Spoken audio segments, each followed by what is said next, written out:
ये जो इज़्ज़त-माब बिशन कपूर जी की उर्दू दोस्ती, शख्सियत और ख़िदमत का जो ये रेफरेंस है, ये असल में लखनऊ की उस गंगा जमनी तहज़ीब और उस रवायत की तौसी और तसलसल का नाम है जिस रवायत में एक तरफ ब्रिज नारायण चकबस्त हैं तो दूसरी तरफ मीर बबर अली अनीस हैं।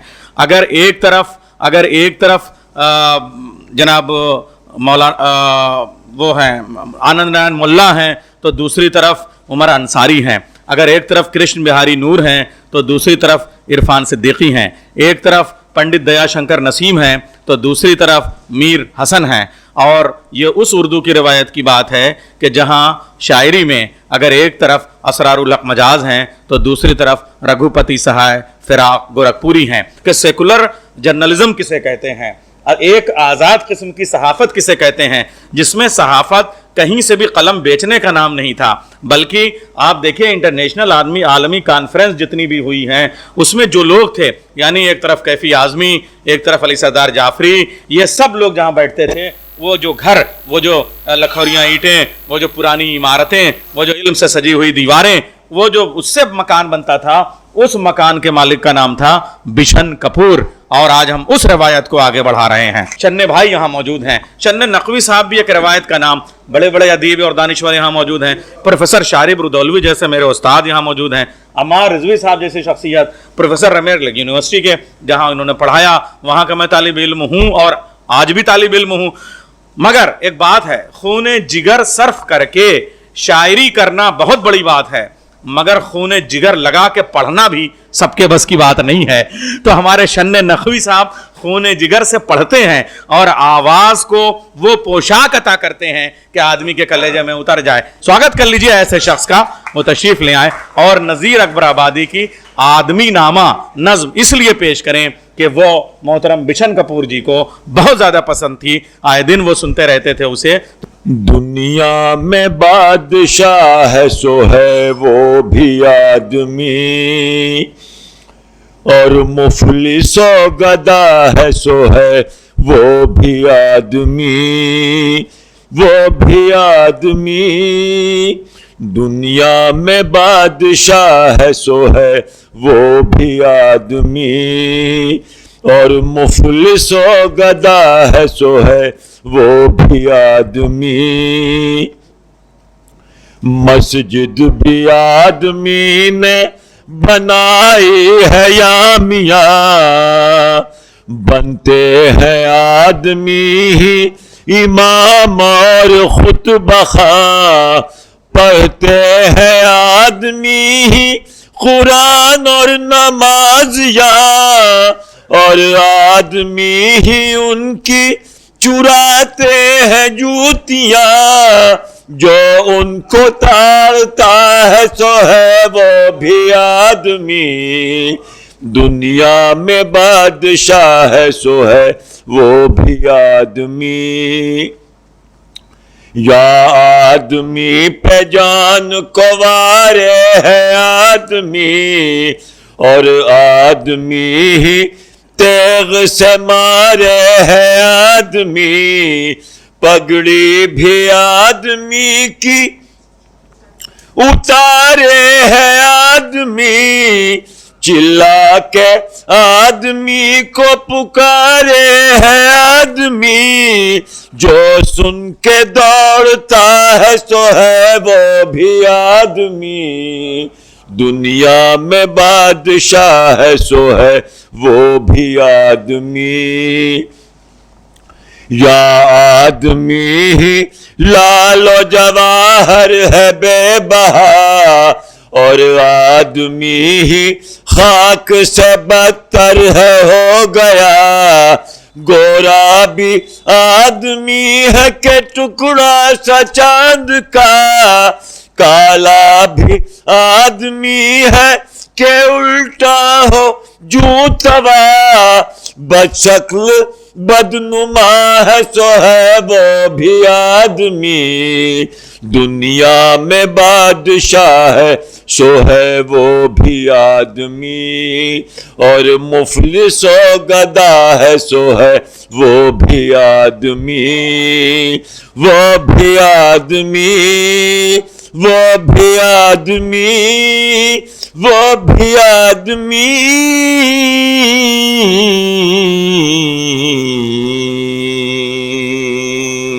गालिब का एक शेर है कि किस मुंह से शुक्र कीजिए इस लुत्फ़ ख़ास का पुरसिश है और पाए सुखन दरमियान है। मैं गुजारिश करूंगा जनाब सलाम सिद्दीकी साहब से वो तशरीफ़ ले आएँ और उन यादों को और उन बातों को दोहराएं जो उनसे और बिशन कपूर से वाबस्ता हैं। बिशन भाई से मेरे ताल्लुकात जुलाई 62 से थे, सन 62। ये उस वक्त की बात है जब नेशनल कॉलेज जो इनकम टैक्स ऑफिस के सामने उस वक्त हुआ करता था और मेरी तकरीरी वहाँ पर हुई थी। और मेरे साथ एक छोटा सा ग्रुप था टीचर्स का, जो ओल्ड काफ़ी हाउस जो बिल्कुल करीबी है, हम लोग टहलते हुए कभी खाली पीरियड में और कभी छुट्टी के वक्त आके वहाँ बैठा करते थे। हमारे एक बहुत ही सीनियर उस्ताद SP श्रीवास्तव साहब, उनके ताल्लुकात पहले से बिशन भाई से थे और उन्होंने ही काफ़ी हाउस में तारुफ कराया और फिर ये सिलसिला जारी रहा। और वो अक्सर हाथ पकड़ के अपने घर, जो कि बिल्कुल यहाँ करीब में था, ले जाया करते थे, तवाज़ो करते थे। ख़ास बात ये थी कि वो उर्दू के जलसे अपने उस छोटे से कमरे में मुनक़िद करते थे। विशेषर प्रदीप साहब, विशेषर धवन, जो उर्दू के बहुत ही सीनियर राइटर थे, कहानीकार थे, उनसे उनकी बहुत दोस्ती थी और वो अक्सर उनके साथ में इस तरह की नशिस्तें करते थे और कहानियाँ पढ़ने के लिए। और बहुत से लोग, और उससे कुछ पहले हमारे एक कंटेम्प्रेरी हसन कमाल साहब होते थे, सन 54 के ज़माने में उन्होंने भी हाई स्कूल किया था, मैंने भी किया था। तो वो एक ज़माने में बेकार थे बिल्कुल, और उनको वो इनके यहाँ काफ़ी आते जाते थे। और बिलिट्स में उस वक़्त उर्दू का कोई एडिटर नहीं था फुल फ्लेज, तो उन्होंने बिशन भाई ने उनको रेफ़र किया और ये वहाँ के एडिटर हो गए और बहुत बात तक रहे। बिशन भाई की उर्दू दोस्ती तो सब पर आया है और सब जानते हैं। वो न सिर्फ ये कि नशिस्तें करते थे। अच्छा, एक चीज़ मुझे याद आई, उनके घर के बाहर उन्होंने एक बोर्ड लगवाया था, तो उसमें बिशन में नू का नुक्ता भूल गए थे, नहीं था। तो मैंने उनसे कहा, हमने कहा बिशन भाई नुक्ता रखवा दीजिए वरना ये बिश हो जाएगा। खैर उन्होंने उसको फौरन ही ठीक करा दिया। बिशन भाई से और दूसरी मुलाकातें बेगम हामिदा हबीबुल्लाह साहिबा के घर पे होती थी। वो वहाँ अक्सर जाया करते थे और वो ख़ुद भी मरहुमा उनको बहुत पसंद करती थी।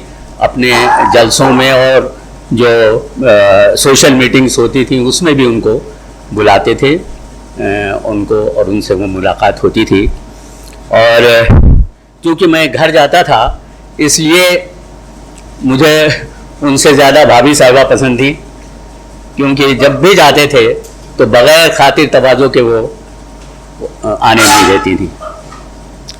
प्रदीप उस वक्त छोटे थे, ये बात मैं ये सन 62 आनवर्ड की कर रहा हूँ, और बहुत ही लायक बेटे उनके हैं। अल्लाह उनकी उम्र दराज करे। और बहुत सी बातें और यादें वाबस्ता हैं, लेकिन इस वक्त मौका ऐसा नहीं है उन सब की तफसील में जाया जाए।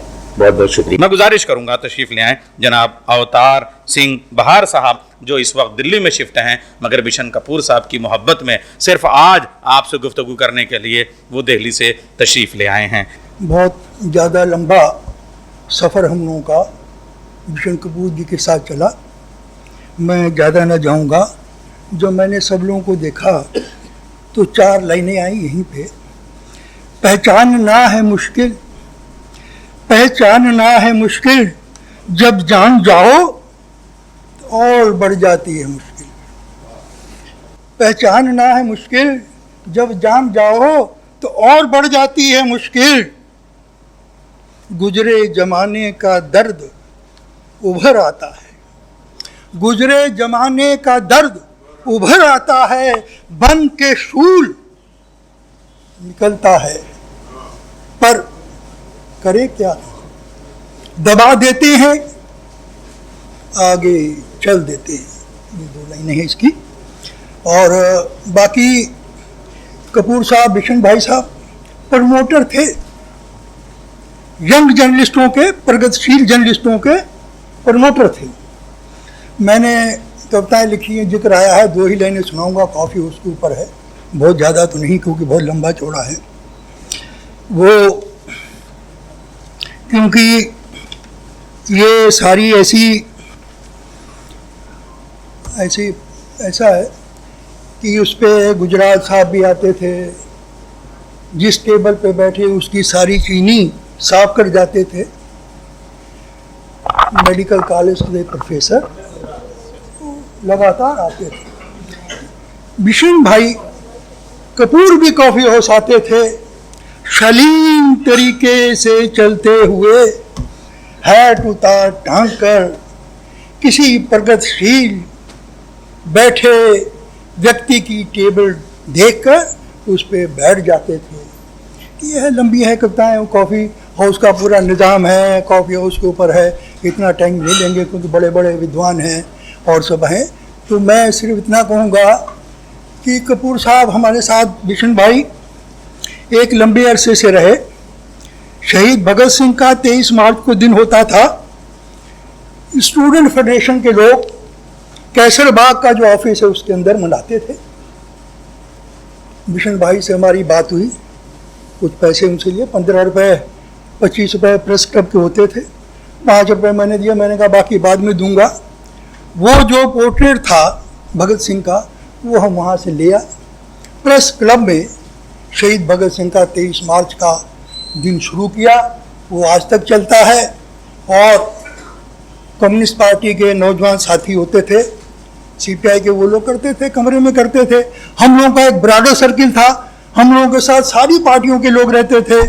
और सबसे बड़ी बात जो बिशन भाई की थी, क्योंकि हम लोग नक्सलवादी बंदियों के रिहाई का काम करते थे, तो उसमें उस वक़्त भी यही हाल था जो आजकल है, इससे भी खतरनाक था। तकरीबन 32,000 नौजवान जेलों में बंद किए गए थे, 32-33,000 मार दिए गए थे। उनकी रिहाई में भी बिशन कपूर जी का हमारे साथ बहुत ज़्यादा उनका हाथ रहा सर पे, और हम लोग उसमें काफ़ी कामयाब हुए। जनता पार्टी आई, उसके बाद जितने 340 नक्सली थे, हैदर भाई जानते हैं, सारे के सारे यहाँ छोड़ दिए गए। जो कुछ बचे थे, मधुर में भी हम लोगों के मित्र थे, आते थे, राम नरेश से कहा भाई इनको क्यों बंद किए हो, तुमसे पहले के बंद हैं ये लोग, छोड़ो उनको, वो भी छोड़ दिया गया। तो बिशन भाई का एक इस जहाँ के इतिहास में, प्रगतिशील इतिहास में नौजवानों के लिए उनको प्रमोट करना ये उनका काम था। मैं और ज़्यादा ना कह के ये वक़ार की भी मुझे मालूम पड़ा, ये भी उन लोगों में है। जब इन्होंने पत्रकारिता शुरू की तो ये मेरे पास आए, तो हम एक रंगत निकालते थे, रंगत मैगजीन उस वक्त होती थी जो लिथों में हम लोग निकालते थे। तो पहली मैगजीन है जो हिंदी में रंगत निकाली गई, उसमें हमने जो बहुगुणा जी के टाइम पे कम्युनिस्ट पार्टी का जो मार्च निकला उसकी भी रिपोर्ट छापी, वो भी लोग जानते थे। तो वक़ार ये आए, इन्होंने भी कहा तो हमने भी इनको याद दिलाया। हमने कहा बिशन भाई भी हैं, उनसे मिलना, विद्यासागर जी भी हैं, कई लोगों से मिले, इन्होंने तरक्की की, ये उसी रास्ते पे चले, ऐसे ही आए जैसे बिशन भाई जिन लोगों को प्रमोट करते हुए प्रगतिशील लोग हैं। तो मैं ज़्यादा बात न कहते हुए, काफ़ी टाइम में बहुत बड़े बड़े विद्वान हैं, दीक्षित जी हैं, बहुत बड़े विद्वान हैं, और भी लोग हैं, तो मैं अपनी श्रद्धांजलि देता हूँ। इनकलाब जिंदाबाद, बिशन कपूर तुम हमारे साथ हमेशा साथ, कल भी थे साथ और आज भी हो साथ। इसी तरीके से हम भगत सिंह के लिए लिखते हैं, इस पार भगत सिंह, उस पार भगत सिंह, मेरा भगत सिंह, तेरा भगत सिंह, हिंद का भगत सिंह, पाकिस्तान का भगत सिंह, ऊपर भगत सिंह, नीचे भगत सिंह, आग है भगत सिंह, बारिश है भगत सिंह, जल जला है भगत सिंह, तूफान है भगत सिंह। मैं गुजारिश करूंगा इस रवायत को आगे बढ़ाते हुए मधुकर त्रिवेदी जी। मैं याद करता हूँ उन दिनों को जब मैं पत्रकारिता में नया नया था, जूनियर था, लेकिन बिशन भाई जब मिलते थे काफी हाउस में, तो पहला उनका जो वाक्य होता था ये कि कोई खबर हो तो बताना। उनको खबरों के बारे में हमेशा रहता था। और दूसरी बात ये थी कि उस समय बिशन कपूर जी जो नए लोग थे, हम लोग उनको नए थे, बड़े प्रेम से, बहुत स्नेह से संरक्षण देते थे। और कई मौके पर कभी कभी जब कोई खबरों के मामले में कोई अड़चन आती थी तो उसको भी सुलझा दिया करते थे, बताया करते थे ये एंगल जो है तुम्हारी खबर में, ये एंगल छूट गया, ये एंगल रख लो। तो बिशन भाई एक मार्गदर्शक के तौर पर थे, आज वो नहीं है। और अब मैं जो देख रहा हूँ पत्रकारिता में भी वो मार्गदर्शन का वो तरीका ख़त्म हो गया है। मैं उनको श्रद्धापूर्वक स्मरण करता हूँ। उदय खत्री जी राम किशन खत्री जी के बेटे हैं और इस पूरी लखनऊ की उस यादों को महफूज किए हुए अपने सीने में। तशरीफ़ ले आएँ। तो थोड़ा मुझे पिछली यादें बिशन जी के लिए आई। आज वो थोड़ी सी एक प्रसंग का वर्णन करूंगा, जैसा भाई संचालक जी जैसा कह रहे थे। काकोरी केस के ही संबंध में मेरे पूज्य पिताजी बराबर, वैसे तो अन्य शहीदों के विषय में भी कार्यक्रम करते रहते थे। मेरा बिशन जी से इसी संदर्भ में एक बार मुलाकात हुई। यहाँ श्री नारायण तिवारी जी के पुत्र दत्तक बाबूलाल जी, उनके साथ जाना हुआ उनके वही निवास पर। और वहाँ काकोरी केस से संबंधित एक कार्यक्रम पहली बार, जो आज का प्रतिभा थिएटर है, उसमें होना था। वो सिनेमा हॉल अभी शुरू नहीं हुआ था। ये सन 77-78 की बात है। बिशन जी ने कुछ इंटरव्यूज अपने वैसे लिए थे पिताजी के उनसे, और जिस तरह से उन्होंने उस कार्यक्रम के लिए जो सहयोग दिया था, मैं उसे भूल नहीं सकता, क्योंकि मेरा बहुत ज़्यादा संपर्क नहीं रहा था उनसे। लेकिन 2-3 बार कार्यक्रमों के सिलसिले में ही उनके पास मैं मिलने गया था। उनके सहयोग का मैं एक बात बस जानता हूँ कि एक बार उन्होंने किसी संदर्भ में गुप्ता जी से कुछ, चंद्रभानु गुप्ता जी से कुछ मतभेद था। तो काकोरी केस के शहीदों के बलिदान की अर्ध शताब्दी जो लखनऊ में मनाई गई थी, उससे संबंधित कुछ रिपोर्ट्स यहाँ से भेजनी थी। तो उस रिपोर्ट में उन्होंने बहुत सुंदर करके ब्लिट्स में अपनी भेजी थी यहाँ से, लखनऊ से, और यहाँ के भी कुछ अन्य अपने शिष्य पत्रकारों को उसमें लगाया था। मेरे पास कुछ यादें हैं, क्योंकि मैं यहाँ श्रोता के रूप में आया था, वक्ता के रूप में नहीं। फिर भी मैं अपनी तरफ से, अपने परिवार की ओर से बिशन जी के पावन स्मृति को नमन करता हूँ, उनको श्रद्धांजलि अर्पित करता हूँ।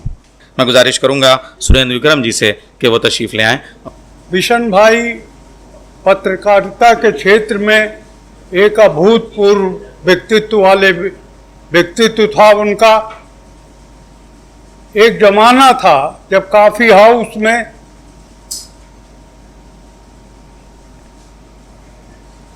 मूर्धन पत्रकार आते थे। बिशन कपूर जी, राजनाथ सिंह, काला साहब, सुरेंद्र चतुर्वेदी, लक्ष्मी तिवारी जैसे लोग बराबर वहाँ बैठा करते थे। पत्रकारिता के क्षेत्र में उस समय यहाँ 5 अखबार निकलते थे, 2 अंग्रेजी के, 2 हिंदी के और 1 उर्दू का। लेकिन उस समय के जो पत्रकार थे वो आज की जो इलेक्ट्रॉनिक मीडिया का जमाना आया है, उस समय न इलेक्ट्रॉनिक मीडिया थी न कुछ था, लेकिन उस समय पत्रकारों के लेख हम लोग पढ़ा करते थे, विश्वविद्यालय में हम लोग पढ़ते थे। हमारे जज साहब बैठे हुए हैं, ये भी हम लोग साथी थे, ये हमसे सीनियर थे। हम लोग उस समय पत्रकारों को, और बिशन भाई का एक ऐसा व्यक्तित्व था कि वो डेली अखबार के प्रतिनिधि नहीं थे, वो ब्लिट्स जो बंबई से निकलता था, करंजिया साहब उसके एडिटर थे और वो उत्तर प्रदेश के यहाँ नुमाइंदे हुआ करते थे। तो उस समय जो ब्लिट्स, करंट और दिनमान जैसी पत्रिकाएं निकलती थी, आज वो सब खत्म हो गई हैं। पत्रकारिता, आज का जो पत्रकार है वो पत्रकारिता को छोड़ के और सब कुछ है, पत्रकार नहीं है, अखबार नवीस नहीं है और सब कुछ है। तो वो व्यक्तित्व थे उन लोगों के, हम लोगों को उनके आदर्शों से एक प्रेरणा मिलती थी, लेकिन आज कोई प्रेरणा देने वाले अखबार के प्रतिनिधि नहीं हैं। और धीरे धीरे जो न्यूज़, जो अखबारी पत्रकारिता थी वो ख़त्म होती गई है। अब तो जमाना दूसरा आ गया है, लेकिन ऐसे अवसर में भी हम बिशन भाई, जो हम लोगों के बड़े भाई थे और छात्र राजनीति में हम लोगों को गाइड करते थे, हम लोगों को रास्ता दिखाते थे, हमेशा उनके हम आभारी हैं। आज उनको हम अपनी ओर से श्रद्धांजलि अर्पित करते हैं। धन्यवाद। वीरेंद्र सक्सेना जी से मैं निवेदन करूंगा कि वो तशरीफ ले आएं। आदरणीय बिशन कपूर जी से तो मेरी भेंट कभी नहीं हुई, लेकिन उनके बारे में बहुत सुना मैंने, क्योंकि मेरे आते आते जो है उनका निधन हो चुका था और मैंने सिर्फ उनकी कहानियाँ ही सुनी और ये सुना कि वो बहुत अच्छे पत्रकार थे। उनके बारे में बहुत सी चर्चाएं मेरे आने पे कॉफ़ी हाउस में हुआ करती थी। हमारे एक बुजुर्गवार ने आज ये कहा कि आज पत्रकार नहीं और सब कुछ है। शायद ऐसा नहीं है, पत्रकार हैं। ये ज़रूर है कि जैसे सारे समाज में गिरावट आई है, वैसे पत्रकारिता में भी गिरावट आई है, लेकिन सिर्फ ये कहना कि सिर्फ पत्रकार ही कुछ नहीं है और सब कुछ है, ऐसा ठीक नहीं है। चाहे वकील हो, चाहे डॉक्टर हो, चाहे IAS हो, चाहे कोई हो, सारे समाज में गिरावट आई है। जैसा माल बन रहा है सब जगह सप्लाई हो रहा है, तो वैसे ही पत्रकारिता में भी थोड़ी गिरावट आई है। इसलिए सिर्फ पत्रकार को दोष देना, पत्रकार तो एक बहुत छोटा सा पुर्जा है इस समाज का, और सब लोग जो हैं उसके ऊपर कंधे पे बंदूक रखते हैं। मेरे पास लोग आते हैं, साहब वहाँ बड़ा भ्रष्टाचार है, लिख दीजिए अपनी तरफ से। मैं पूछता हूँ भाई आपका नाम डाल दूँ? नहीं, मेरा नाम ना डालिएगा, आप अपनी तरफ से लिख दीजिए। तो पत्रकार को अपनी तरफ से लिख दीजिए और जब आप निकलिए बाहर तो लाठी गोली खा लीजिए, हमसे नहीं मतलब है। तो समाज के लोग आगे आएँ, हिम्मत करें, आगे बढ़ें। भ्रष्टाचार और जैसी भी खबरें हैं उनमें एकजुट होकर के आप रहें तो हम भी आपके साथ रहेंगे। लेकिन सिर्फ ये कहना कि पत्रकारिता में कुछ नहीं बचा है, ऐसा मुनासिब नहीं है। धन्यवाद। मैं बिशन कपूर जी को अपनी श्रद्धांजलि देता हूँ। मैं गुजारिश करूंगा रवि राय जी वो तशरीफ ले आएं और अपनी उन यादों को ताज़ा करें। हमें बहुत लोगों ने, बड़े वक्ताओं ने बड़ी बड़ी बातें कही हैं। मैं तो बहुत नया आया था, बिशन जी के बहुत पिछली कतार में हम लोग बैठा करते थे, आगे कपूर साहब बैठते थे और पुराने बड़े पत्रकार लोग बैठते थे और वो अपनी बातें कहते रहते थे, हम लोग पिछली कतार में बैठ के सुना करते थे। उनका बहुत ही कन्विक्शन एक था सेकुलरिज्म के प्रति, जो मुझे आज भी याद है। एक बार इंदिरा जी आई थी और अपना सर रख ली थी और अपना पैर रख ली थी, देवरावा बाबा का पैर अपने सर पे रख ली थी। उसके बारे में कपूर साहब जैसी लेखनी उनकी तेज थी, वैसी उनकी इमोशन और जबान भी तेज थी। इतनी उन्होंने ऐसे भाव से वो कहा कि ये प्रधानमंत्री ऐसा कार्य कर रही है, देश को क्या बताना चाहती हैं। तो उनमें ये जो तेजी थी, उनके कलम में भी उतनी ही तेजी थी, उनके जबान उनके भाव में थी। मैं इन्हीं शब्दों के साथ उनको श्रद्धांजलि अर्पित करता हूं और लोगों को। प्रोफेसर वंदना मिश्रा जी से गुजारिश है कि वो तशरीफ ले आए। बिशन अंकल से मैं खुद कभी तो मेरी मुलाकात नहीं हुई थी, लेकिन उनके बारे में जानने का मौका बहुत मिला था। पहले अपने पिताजी से, अखिलेश मिश्र जी से, और फिर उनके काबिल बेटे प्रदीप कपूर जी से। तो जो आदर्श उन्होंने कायम किए थे, मेरे पिताजी एक बात कहा करते थे कि ज़रूरी नहीं है पत्रकारिता के लिए कि आँख और कान खुले रहें। हमेशा कहा जाता है कि आँख और कान खुले रखो, तो ये ज़रूरी नहीं है, ज़रूरी ये है कि दिल और दिमाग भी खुले रखें। और बिशन जी इस परंपरा के वाहक थे कि दिल और दिमाग भी, क्योंकि दिल जिसके साथ आपका होगा, आपकी आंखें देखेंगी क्या? वही जो हम देखना चाहते हैं।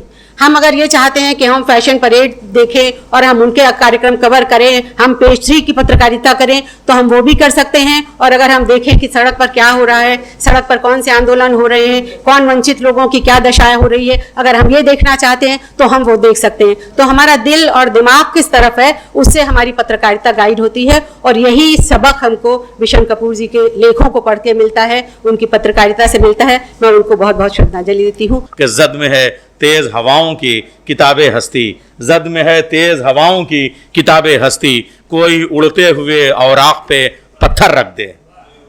आइए जनाबे वक़ार रिजवी साहब तशरीफ। आप जैसे तमाम लोग बिशन कपूर जी से नहीं मिले, ऐसे मुझे भी उनसे मिलने का कभी मौका नहीं मिला।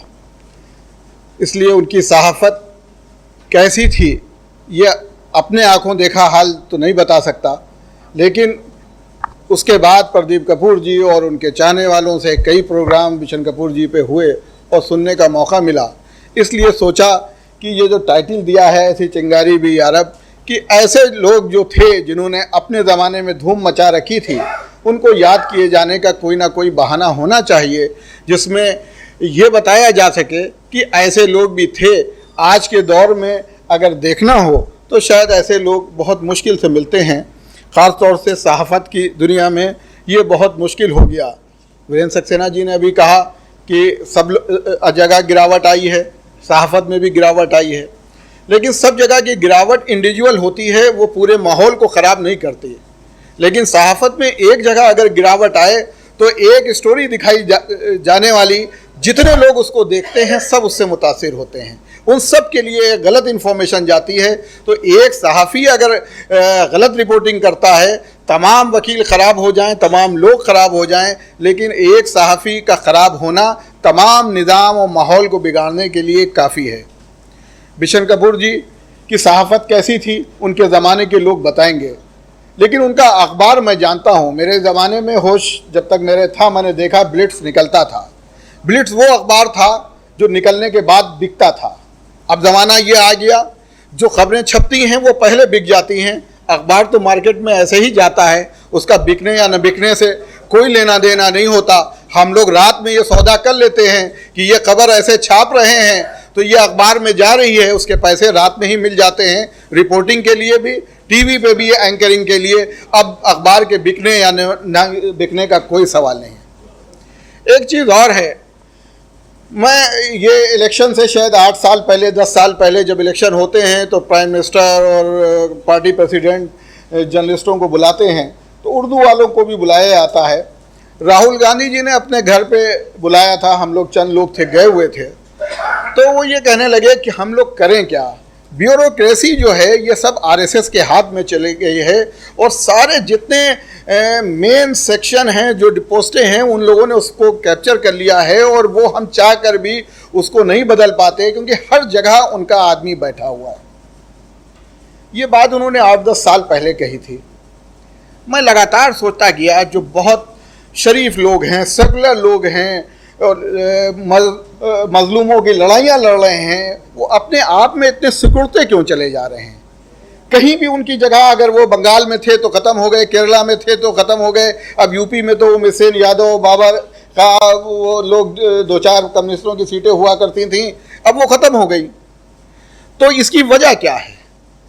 आरएसएस के लोगों ने हमसे इस बिना पे कुर्बत नहीं छोड़ी, अरे ये तो सेकुलर लोग हैं, हम इनके करीब नहीं जाएंगे, इनके प्रोग्राम में नहीं जाएंगे, इनके यहाँ नहीं जाएंगे। वो आए और आते साथ हमारे यहाँ धीरे धीरे हम में मिलते गए और हम पे काबिज होते गए, और सब जगह उन्होंने वो सारी चीज़ें ले लिया जो हम लोग नहीं देना चाहते थे, हम लोग जान नहीं पाए। लेकिन हम लोगों के जो लोग थे वो इस अहंकार में रहे, इस मैं में रहे कि ये तो सेकुलर नहीं है, ये तो आरएसएस का है, हम इसको इग्नोर करेंगे, इसके यहाँ जाएंगे ही नहीं, इसकी बात सुनेंगे ही नहीं, इसके यहाँ मिक्स होंगे ही नहीं। तो हम 100 थे, हमने बहुत से प्रोग्राम अटेंड किए, बहुत से प्रोग्राम से होते हैं, वो 100 से कोई 101 नहीं, वो शक्लें वही रहीं।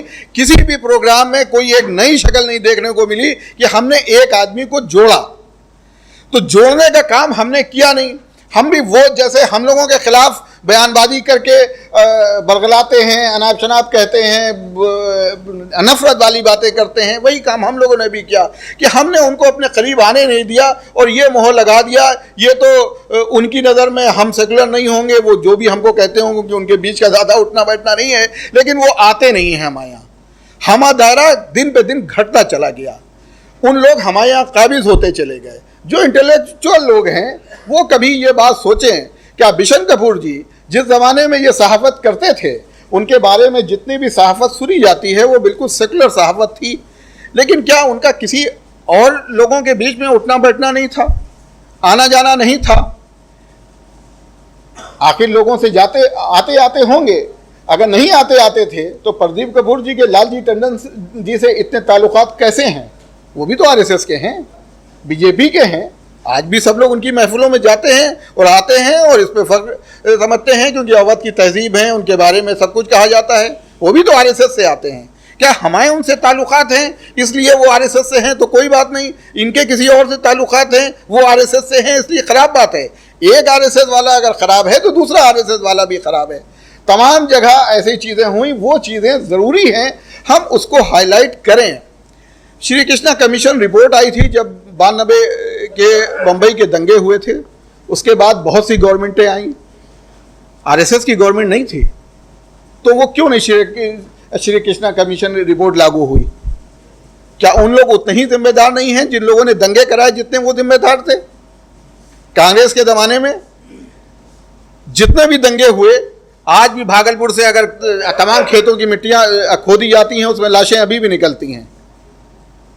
तो कांग्रेस का ज़माना था, हुकूमत उनकी थी। किसी ने भी किसी वक्त गरीब का, मजदूर का साथ नहीं दिया। जर्नलिज्म उस वक्त शायद ऐसी थी जो उसको आया करती थी, उसके वजह से बहुत सी चीज़ें एक्सपोज हुई। आज जर्नलिज्म बिल्कुल स्पॉन्सर्ड है, 100% स्पॉन्सर्ड है। एक आदमी अगर कोई सेकुलर है तो उसको किसी चैनल में, अखबार में नौकरी नहीं मिलती। सवाल ही नहीं उठता कि किसी अखबार में कोई रिपोर्टर अपनी इंडिविजुअल सही रिपोर्टिंग कर सके। अगर ऐसा है तो एक सवाल है मेरा, तमाम चैनल और अखबार वालों ने बार बार ये छापा कि ये लश्कर तैयबा का आदमी है, इसने ये दहशतगर्दी किया, और चैनल में बड़ा बड़ा दिखाया गया और वो पकड़ लिया गया। जितने जोर शोर से अखबारों की बड़ी बड़ी हेडलाइन बनी, सब बड़े बड़े अखबार की, सब छोटे छोटे अखबारों की। और जब 10 साल बाद, 5 साल बाद, 20 साल बाद वो छोड़ दिया गया बेगुनाह, उसमें किसी अखबार ने कहीं खबर हमने तो नहीं देखी। वो साहब जिन्होंने बड़ी बड़ी हेडिंग बनाई थी, उन्होंने फिर उसको नहीं छापा कि हमने जो उस वक्त 10 साल पहले कहा था, इसका पूरा कैरियर हमने रिपोर्टिंग करके बर्बाद कर दिया, हमने इसको बर्बाद किया, और उसके बाद वो छोड़ा गया। कहीं सहाफ़त में इसको नहीं कहीं हुआ, किसी भी सहाफ़त में हमने नहीं देखा किसी जर्नलिज्म में ऐसा होता हो। ये बिशन कपूर जी का ज़माना था, इसलिए हम सुनना चाहते हैं कि ऐसी सहाफ़त तब होती थी, अब नहीं होती। हमने तो अपने ज़माने में ऐसी सहाफ़त नहीं देखी। बड़े से बड़े अखबार से लेके छोटे से छोटे अखबार तक की, हर आदमी जिस गवर्नमेंट में रहा उसके कुछ लोग करीबी रहे, कुछ लोग उसके ज़माने में जो क़ुर्बत में रहे।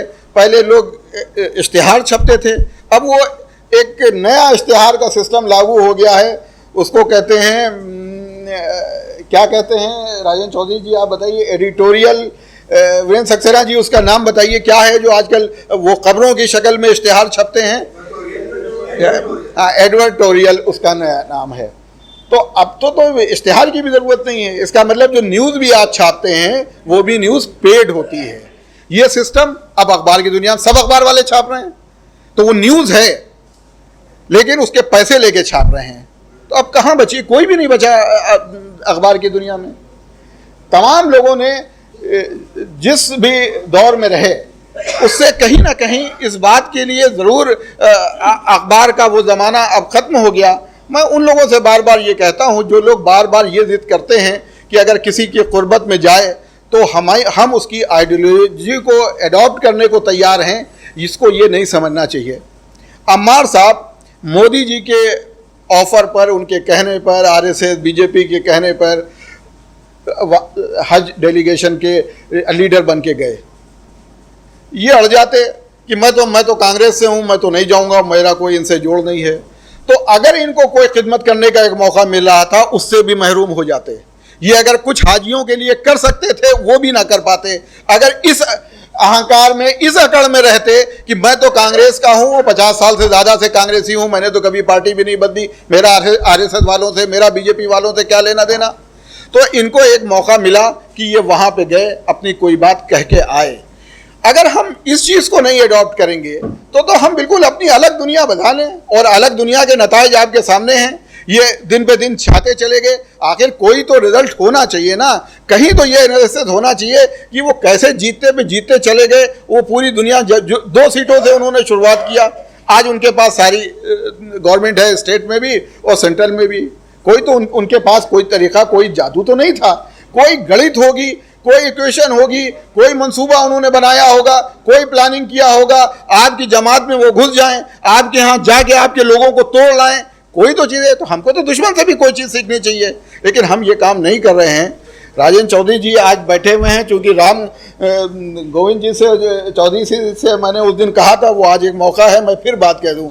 जब कोई गवर्नमेंट हार जाए, एनालिसिस करे कि हमने अपने यहाँ सारे चाटुकारिता वाले लोग रखे हैं या कोई ऐसा भी रखा जो अपने हाईकमान को सही बात बता सके।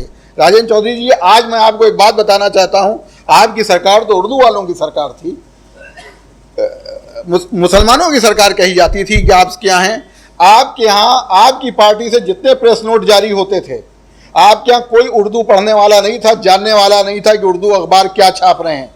जिस वक्त मुजफ्फरनगर का हादसा हुआ उस वक्त उर्दू अखबार क्या छाप रहे थे, जब आप सैफई में वहाँ पे प्रोग्राम कर रहे थे और आपके तमाम मुस्लिम मिनिस्टर फॉरेन टूर पे, स्टडी टूर के नाम पे बाहर जा रहे थे, उर्दू अखबार क्या छाप रहे थे? क्योंकि आपने 4000 रुपये भी उर्दू पे लगाने की जहमत नहीं किया, इन्फॉर्मेशन से एक आदमी भी बैठाने की जहमत नहीं किया अपने यहाँ कि कम से कम वो आपको ये रिपोर्ट देता कि उर्दू अखबार क्या आपके बारे में सोच रहे हैं।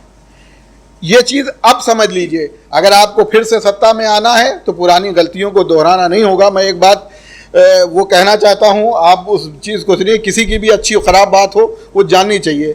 जिस वक्त ये हाई कोर्ट का बाबरी मस्जिद के पे फैसला आया है, उस वक्त मायावती गवर्नमेंट थी।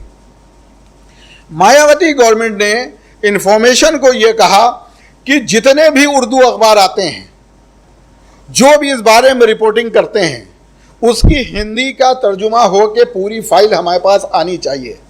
उस वक्त के जो डायरेक्टर थे उन्होंने जितने उर्दू अखबार वाले थे उन लोगों से बुलाया, उनको कहा कि जितनी भी उर्दू अखबार रिपोर्टिंग कर रहे हैं उसको जो तर्जुमा करके सुबह वो आदमी बुलाए जाते थे, सुबह 6 बजे आ जाते थे और 10 बजे तक सारी रिपोर्टिंग हो के तर्जुमा हो के उनके पास जाता था। ये चीज़ किसी की भी हो या सीखनी चाहिए। अगर आप उन तक पहुँचना चाहते हैं, उनकी बात जानना चाहते हैं, तो ये समझिए तो कि उनकी प्रॉब्लम क्या है। आप अपने तरीके से समझने की कोशिश करेंगे तो ये समझ नहीं पाएंगे।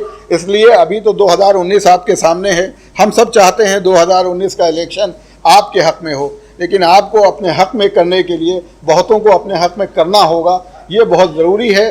जोड़ना ही एक तरीका है, नफरत से कुछ नहीं होने वाला। जब तक आप जोड़ेंगे नहीं तब तक कुछ नहीं होगा। रसूलुल्लाह की एक सुलह हुदैबिया जो है, अगर उसके बारे में मैं सही बता रहा हूँ प्रोफेसर रमेश दीक्षित साहब, आप इस चीज़ को सुनिएगा। जब कुछ लोग गिरफ्तार कर लिए गए और उनसे सुलह हुई, उस जीत को अल्लाह ने सबसे बड़ी जीत कहा जिसमें कोई जंग नहीं हुई। उसकी शर्त क्या थी कि जो रसूलुल्लाह के आदमी पकड़े गए थे वो नहीं छोड़े जाएंगे, उनके जो आदमी हैं उनको छोड़ दिया जाएगा। जब रसूलुल्लाह से ये पूछा गया, ये कौन सी आपने शर्त मानी कि आपके तो आदमी कोई नहीं छोड़े जाएंगे और जो आपने उनके छोड़े वो छोड़ दिया, तो उन्होंने कहा मेरे आदमी अगर वहाँ रहेंगे तो मेरी बात उनके बीच में पहुँचाएंगे, उनके आदमी यहाँ रहेंगे तो यहाँ के लोगों को ख़राब करेंगे, इसलिए यहाँ वालों को छोड़ दिया, अपने आदमी उनके बीच में भेजे कि वहाँ पे जाएं और हमारी बात को उनके बीच में पहुँचाएं। हमने क्या किया, हमने उनको बिल्कुल अलग कर दिया। उन्हीं 100 आदमियों पे अपनी अपनी बात कहते रहे, 100 के 101 होते हमको नहीं दिख रहे हैं। तो कोई तो नज़रिया बदलना पड़ेगा। अगर हम नीचे की तरफ जा रहे हैं, अपनी संख्या को घटाते जा रहे हैं, तो कहीं ना कोई गलती ज़रूर कर रहे हैं। बहुत बहुत शुक्रिया। अखिलेश मिश्र की एक किताब है जिसका नाम है पत्रकारिता मिशन से मीडिया तक। अखिलेश मिश्र, बिशन कपूर, एसएम जाफर, इशरत अली साहब, ये उस दौर के सहाफ़ी थे जिस दौर में पत्रकारिता मिशन हुआ करती थी। मिशन थी समाज को आगे ले जाने का, समाज में जो कुछ गलत है उसे ठीक करने का, एक ऐसा समाज गढ़ने का जहां बराबरी हो, आज़ादी हो, एक अच्छे मूल्यों के लिए सहाफत करने का दौर था ये। बिशन कपूर निश्चित तौर पर उस मिशन वाली पत्रकारिता के दौर के सबसे ज्यादा चमकते सितारों में से एक थे, ये मैं कहना चाहता हूं। बिशन कपूर का व्यक्तित्व केवल सहाफत तक सीमित नहीं था, और ये मैं इसलिए कहना चाहता हूं कि तमाम लोगों ने उनके सहाफी शख्सियत के बारे में बात तो की। मैं कई बार सोचता हूं, एक इंसान एक साथ इतनी भूमिकाएं कैसे निभा लेता है। वो इफ्ता के जननाट्य मंच है, इफ्ता के भी सक्रिय कार्यकर्ता थे, जो आवाम के लिए आवाम की समस्याओं को नाटक के जरिए पेश करने का माध्यम था इफ्ता, उसके भी सक्रिय सदस्यों में थे। आगरा की जो सामाजिक साहित्यिक जिंदगी थी, जिसमें रांगे राघव थे, जिसमें रामविलास शर्मा थे, जिसमें राजेंद्र यादव थे, राजेंद्र रघुवंशी थे, उस आगरा की सामाजिक सांस्कृतिक जिंदगी के बिशन कपूर बड़ी महत्वपूर्ण हिस्सा हुआ करते। और नजीर अकबर आबादी के लिए नजीर महोत्सव की शुरुआत उन्होंने वहां की कि हर साल नजीर अकबर आबादी के नाम पर जश्न होना चाहिए, सालाना जलसा होना चाहिए। ये शुरुआत बिशन कपूर ने की। बिशन कपूर किसान नेता थे और किसानों के आंदोलन करने के लिए वो जेल भी गए, ये बताना चाहता हूं यार। बिशन कपूर कम्युनिस्ट पार्टी के सक्रिय कार्यकर्ताओं में से एक थे, और उनके साथी तमाम लोग जो थे वे पार्टी में सक्रिय थे, और ऐसे लोग भी थे जो और मंचों पर सक्रिय थे, साहित्य में, संस्कृत में, इन तमाम चीजों में। और एक बात तो बताऊं कि जिस दौर की पत्रकारिता बिशन कपूर कर रहे थे, उस वक्त के पत्रकारों को अपनी किसी बात के लिए सफाई देने की जरूरत नहीं पड़ती। वे जो कुछ करते थे डंके के चोट पर, उनकी नीयत साफ थी, उनके इरादे नेक थे, उनके ताल्लुकात हुक्मरानों के साथ होते थे, वे ताल्लुकात बराबरी के स्तर पर होते थे। अखिलेश मिश्र के ताल्लुकात एनडी तिवारी से लेकर तमाम लोगों से बराबरी के स्तर पर थे। बिशन कपूर साहब के साथ कि हाँ, लगातार तमाम मुख्यमंत्रियों के फोन आते थे, तमाम मंत्री वहां पर ठहरते थे उनके घर में, बहुत कुछ कर सकते थे वो लोग। कभी भी बिशन कपूर को सियासी लोगों के साथ अपने रिश्तों की सफाई देने की जरूरत नहीं पड़ी, ये मैं कहना चाहता हूं। न अखिलेश मिश्र को, न एसएम जाफर को। एसएम जाफर तो बाकायदा एमएलसी रहे, एसएम घोष तो एमएलसी रहे, ईशर अली अंसारी साहब तो रूलिंग पार्टी के अखबार के एडिटर थे। इनमें से किसी को कभी भी अपनी सफाई नहीं देनी पड़ी। वजह साफ थी कि उनके पास एक समझ थी समाज की सेकुलर जमातों के साथ रहने की। वे जमातें जो प्रोग्रेसिव थी, वे जमातें जो प्रगतिशील थी, उनके साथ का रिश्ता बना हुआ था। समस्या वहां खड़ी होती है जब हम बात करते हैं प्रगतिशील मूल्यों की, बात करते हैं हम धर्मनिरपेक्षता की, बात करते हैं हम जमहूरियत की, और उसके बाद हम दोस्ताना करते हैं उन ताकतों के साथ जो ताकतें इंसानियत की का कत्ल कर रही हैं। वे ताकतें जो लगातार इंसान दुश्मन ताकतें हो चुकी हैं, जिन्हें परेशानी है उर्दू से ही नहीं, उर्दू बोलने वालों से भी, उर्दू बरतने वालों से भी, उन तमाम लोगों से परेशानी है जिन्हें जमहूरियत का अंदाज पसंद नहीं। किशन कपूर जमहूरी मूल्यों के लिए, किशन कपूर समाजवाद के लिए, किशन कपूर बराबरी के लिए समर्पित पत्रकार थे। इसलिए मैं एक बात साफ करना चाहता हूं कि आज की पत्रकारिता उस दौर की पत्रकारिता में फर्क इतना ही है, उस दौर की पत्रकारिता जोखिम लेना जानती थी, और इसलिए जोखिम तब लेती थी कि आप मत भूलिए कुलदीप नैयर इमरजेंसी में जेल गए थे। मत भूलिए कि तमाम अखबारों ने अपने हाशिए इमरजेंसी के वक्त काले कर दिए थे, छोड़ दिए थे। ये नहीं भूलना चाहिए हम लोगों को। इसलिए जब भी हम सहाफत की बात करते हैं तो निश्चित तौर पर किशन कपूर की पत्रकारिता को हम इनकलाबी पत्रकारिता के रूप में याद करेंगे। ब्लिट्ज पहला अखबार था, साप्ताहिक अखबार, जिसमें उस वक्त के एक ताकतवर पॉलिटिशियन के उस चेहरे को बेनकाब किया था ब्लिट्ज ने कि जो जिसकी गवाही पर उसके इलाके के 2 स्वाधीनता संग्राम सेनानियों को फांसी हो गई थी, जिसके बारे में आज कसीदे पढ़े जा रहे हैं, जिसके बारे में आज कहा जा रहा है कि बहुत बड़ा कवि था, बहुत बड़ा वो था। निश्चित तौर पर किशन कपूर ने जोखिम लिया था। उन्होंने कहा था कि जनाब आपने 18 साल की उम्र में भले ही माफी मांगकर छूट गए थे 2 दिन के लिए जेल जाकर, थाने जाकर, और आपकी गवाही से 2 लोगों को फांसी लगी है, किसी ने भी याद नहीं किया।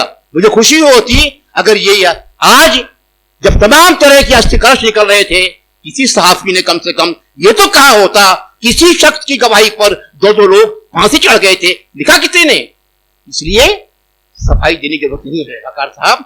ये बात केवल असलियत, सच्चाई को, नंगी सच्चाई को जोखिम लेते हुए सामने पेश करने की बात है।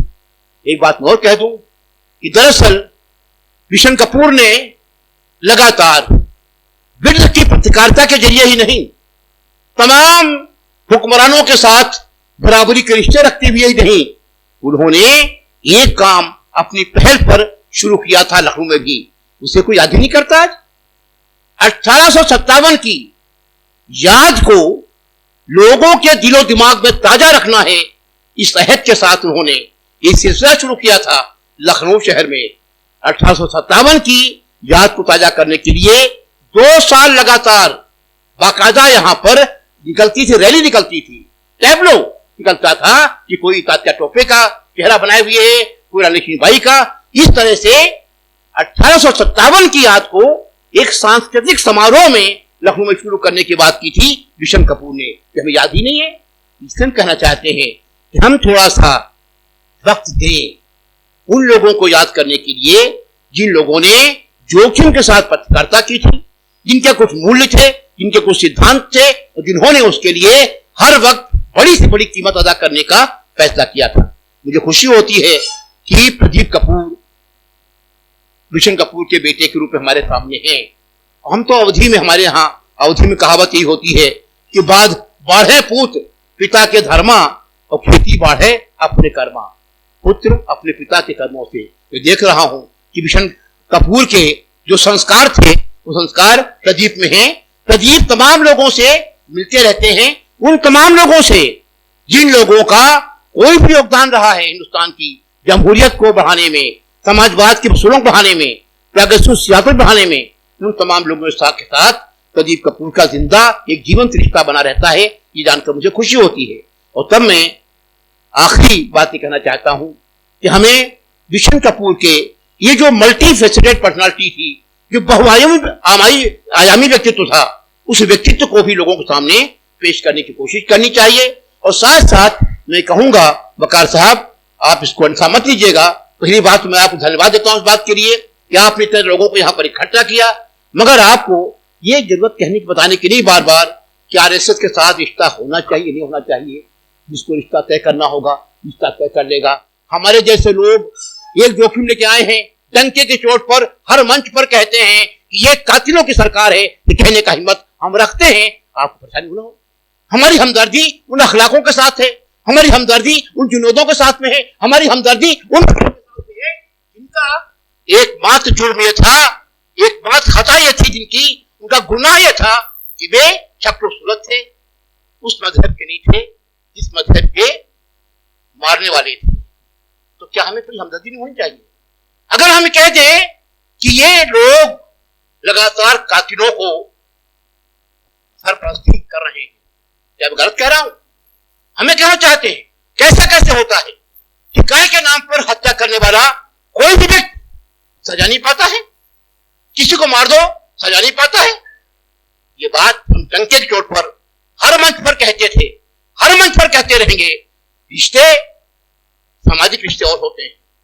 हम सम्मान करते हैं लालजी टंडन जी का, हम सम्मान करते हैं तमाम तरह के भाई दोस्त हैं, उनकी इज्जत करते हैं, हमारे बुजुर्ग हैं उनकी इज्जत करते हैं। तो जहां तक विचारधारा की बात, हम डंके की चोट पर कहना चाहते हैं कि विचारधारा खूनी विचारधारा है जो आज सत्ता में है। ये विचारधारा अगर केवल राष्ट्रवाद की विचारधारा होती, हम उनसे बहस कर लेते, संवाद कर लेते, मगर विचारधारा हत्या को प्रमोशन देती है। और इस मंच से मैं कह रहा हूं, वो किताब पढ़ लीजिएगा, ये किताब का नाम है 6 glorious epochs of Indian history. नोट कर लीजिए किताब का नाम 6 glorious epochs of Indian history. लेखक का नाम है सावरकर। उसे कुछ लोग बेवकूफी में वीर सावरकर भी कहते हैं।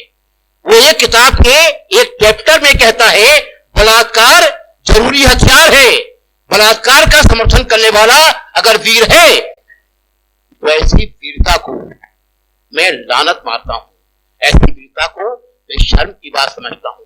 फर्क यह है, इसलिए सावरकर या गोलवलकर को मानने वाले लोग किसी भी हालत में एक आधुनिक भारत के नायक नहीं हो सकते हैं। और तब मैं कहता हूं कि बिशन कपूर की पत्रकारिता हमें उन नायकों की याद दिलाती है जो नायक 1857 की जंग में लड़े थे, फांसी पर चढ़े थे। बिशन कपूर ने उनकी याद को ताजा करने के लिए लखनऊ में तमाम समारोह किए थे।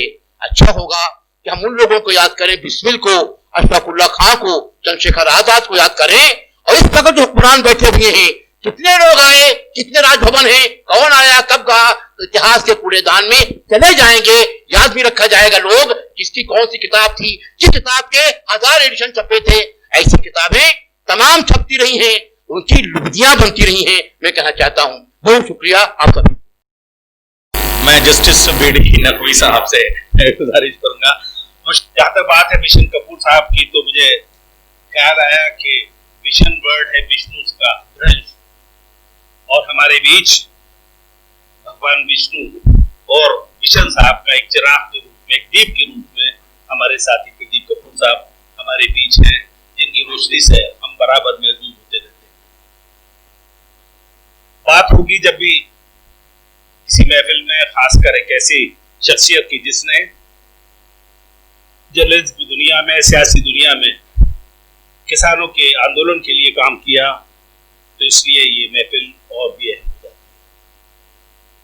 हम जिस समाज का हिस्सा हैं उसमें मुख्तलिफ थॉट्स हैं, मुख्तलिफ आइडियोलॉग हैं, और एक ऐसा मुल्क है जिसके 1000 साल तक इस मुल्क में मुख्तलिफ कौमों ने हुकूमत की, लेकिन इस हुकूमत में चाहे वो मुगलों ने की हो या अंग्रेजों ने की हो, लेकिन इस निज़ाम को चंद लोग चलाते रहे। एक ऐसा निज़ाम जिसका बेसिस इनइक्वालिटी था, जिसका आधार गैर बराबरी था। लेकिन हिंदुस्तान आजाद हुआ और हम एक नए निज़ाम में, एक ऐसे सिस्टम में जीने लगे जहां सब इंसान बराबर हो गए। मैं पढ़ रहा था एक दिन जहांगीरनामा, उसमें लिखा जहांगीर ने, देखिए यहाँ के कास्ट सिस्टम के बारे में लिखा। उन्होंने कहा यहाँ वर्ण व्यवस्था है, ब्राह्मण्स हैं जो रिलीजियस एजुकेशन देते हैं और खुद रिलीजियस साइंस पढ़ते हैं, क्षत्रिय पढ़ते तो जरूर हैं लेकिन उनको ये हक नहीं है कि वो प्रीच करें। इसके अलावा वैश्य है जो प्रॉफिट और इंटरेस्ट के बारे में ख्याल रखते हैं, और एक शूद्र हैं जो सबकी सेवा करते हैं, किसी से कुछ एक्सपेक्ट नहीं करते, किसी से कोई उम्मीद नहीं करते, बेगार। ये बेगार की संस्था ये सूचना इतना पुराना रहा है हिंदुस्तान। लेकिन हिंदुस्तान आजाद हुआ और हम एक नए जमाने में आ गए, नए थॉट्स में आ गए, और निजाम मिला सोशलिज्म का, निजाम मिला बराबर। हिंदुस्तान की तारीख में अगर हम नजर डालें तो आप ये समझ लीजिए कि इस्लाम भी यहाँ सोशलिज्म के जरिए आया। एक थॉट जो सोशलिज्म का था, बराबरी का था, इसलिए यहाँ के लोगों ने उसे वेलकम किया। लेकिन इस्लाम भी कहीं ना कहीं कास्टिज्म का शिकार हो गया, इसलिए जो खिदमत होनी चाहिए थी वो नहीं हो पाई। इस्लाम को अगर हम देखें तो दो तरह से इस्लाम, एक Islam is a tool of revolution और is a tool of governance. जब भी दुनिया में लोग Islam is a tool of governance की बात करते हैं, सारी कौमें खिलाफ हो जाती हैं और प्रोटेस्ट करने लगती हैं, लेकिन Islam is a tool of revolution को सबने एक्सेप्ट किया। इसको हमारे पंडित नेहरू ने लिखा है अपनी डिस्कवरी ऑफ इंडिया में कि अगर हिंदुस्तान में मुसलमान नहीं आते तो यहाँ तरक्की की रफ्तार इतनी तेज नहीं होती। और भी एक फिलोसफर ने लिखा कि India consist of Hindu body Islamic soul. लेकिन जब भी हम देखते हैं तारीख को, जो सबसे बड़ा अलमिया हुआ, हिंदुस्तान की आज़ादी की लड़ाई को हिंदू मुसलमान सबने मिलकर लड़ा, लेकिन एक दो कौमी नजरिया। मैं आज तक अपने बुजुर्गों से शिकायत करता रहा कि दो कौमें कौन सी थी। हिंदुस्तान में जो लोग कन्वर्ट हुए वो भी भाई थे, और जो लोग हिंदू रह गए वो भी भाई थे। तो एक ऐसा डिवीजन हुआ समाज में जिसकी सजा आज भी हम भुगत रहे हैं। लेकिन वक्त बदला, तारीख ये बताती है कि दुनिया में मोहब्बत के पैगाम से ज्यादा नफरत का पैगाम मौसर है।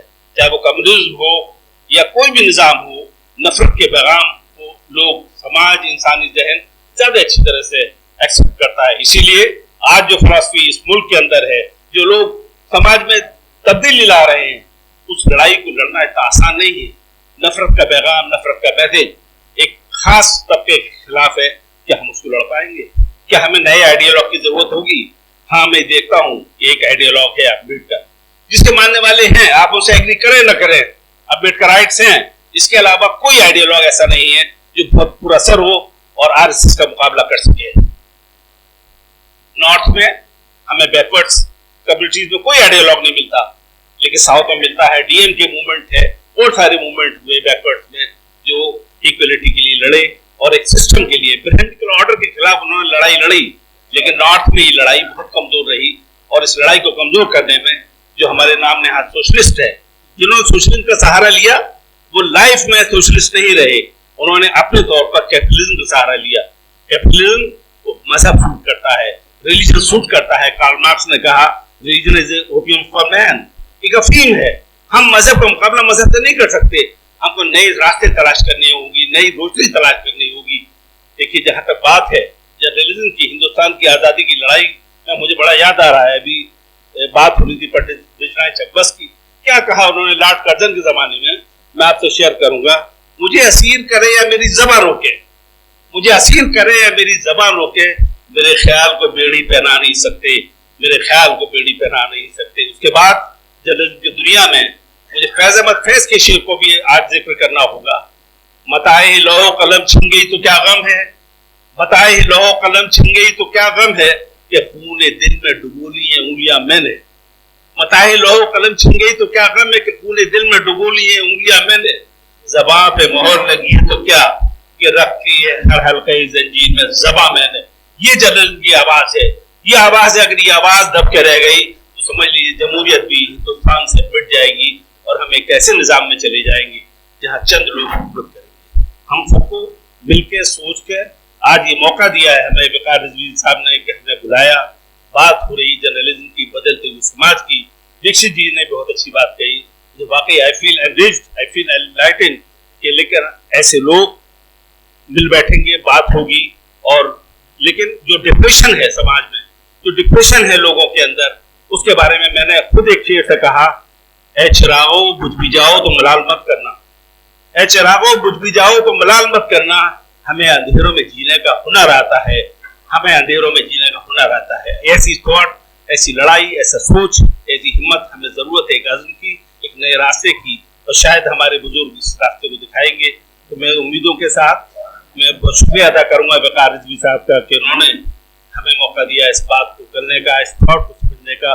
और आज जो बात हुई है वो वाकई बहुत ही डीप थॉट है, और शायद हम एक तरह से एक मिल पाएंगे, शायद लड़ाई लड़ पाएंगे, ये तो आने वाला वक्त बताएगा। थैंक यू वेरी मच, शुक्रिया। अली सरदार जाफरी का एक शेर आप पे साबित होता है कि हिकायतें भी बहुत हैं, शिकायतें भी बहुत, मजा तो जब है जब खुद उनके रूबरू कहिए। तो आप हौसला रखते हैं और उसी दमदारी के साथ अपनी बात करने का हौसला रखते हैं। सत्यदेव त्रिपाठी।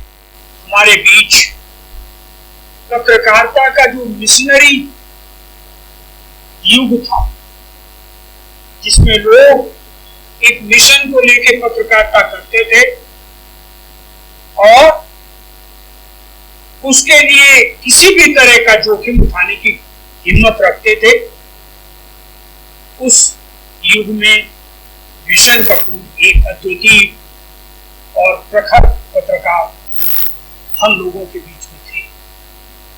मैं 1965 में जब लखनऊ विश्वविद्यालय छात्र संघ का अध्यक्ष बना और इलाहाबाद से आया तो कॉफी हाउस की पुरानी आदत थी।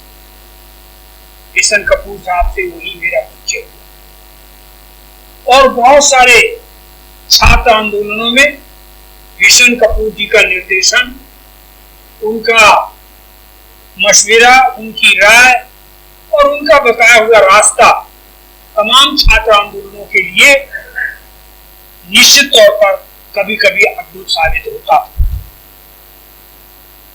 बिशन कपूर जी उन तमाम सामाजिक सरोकारों से जुड़े थे, किसान आंदोलन हो, समता की भूख से जुड़े हर सवाल पर बिशन कपूर कुछ न कुछ अपनी बात हमेशा रखा करते थे।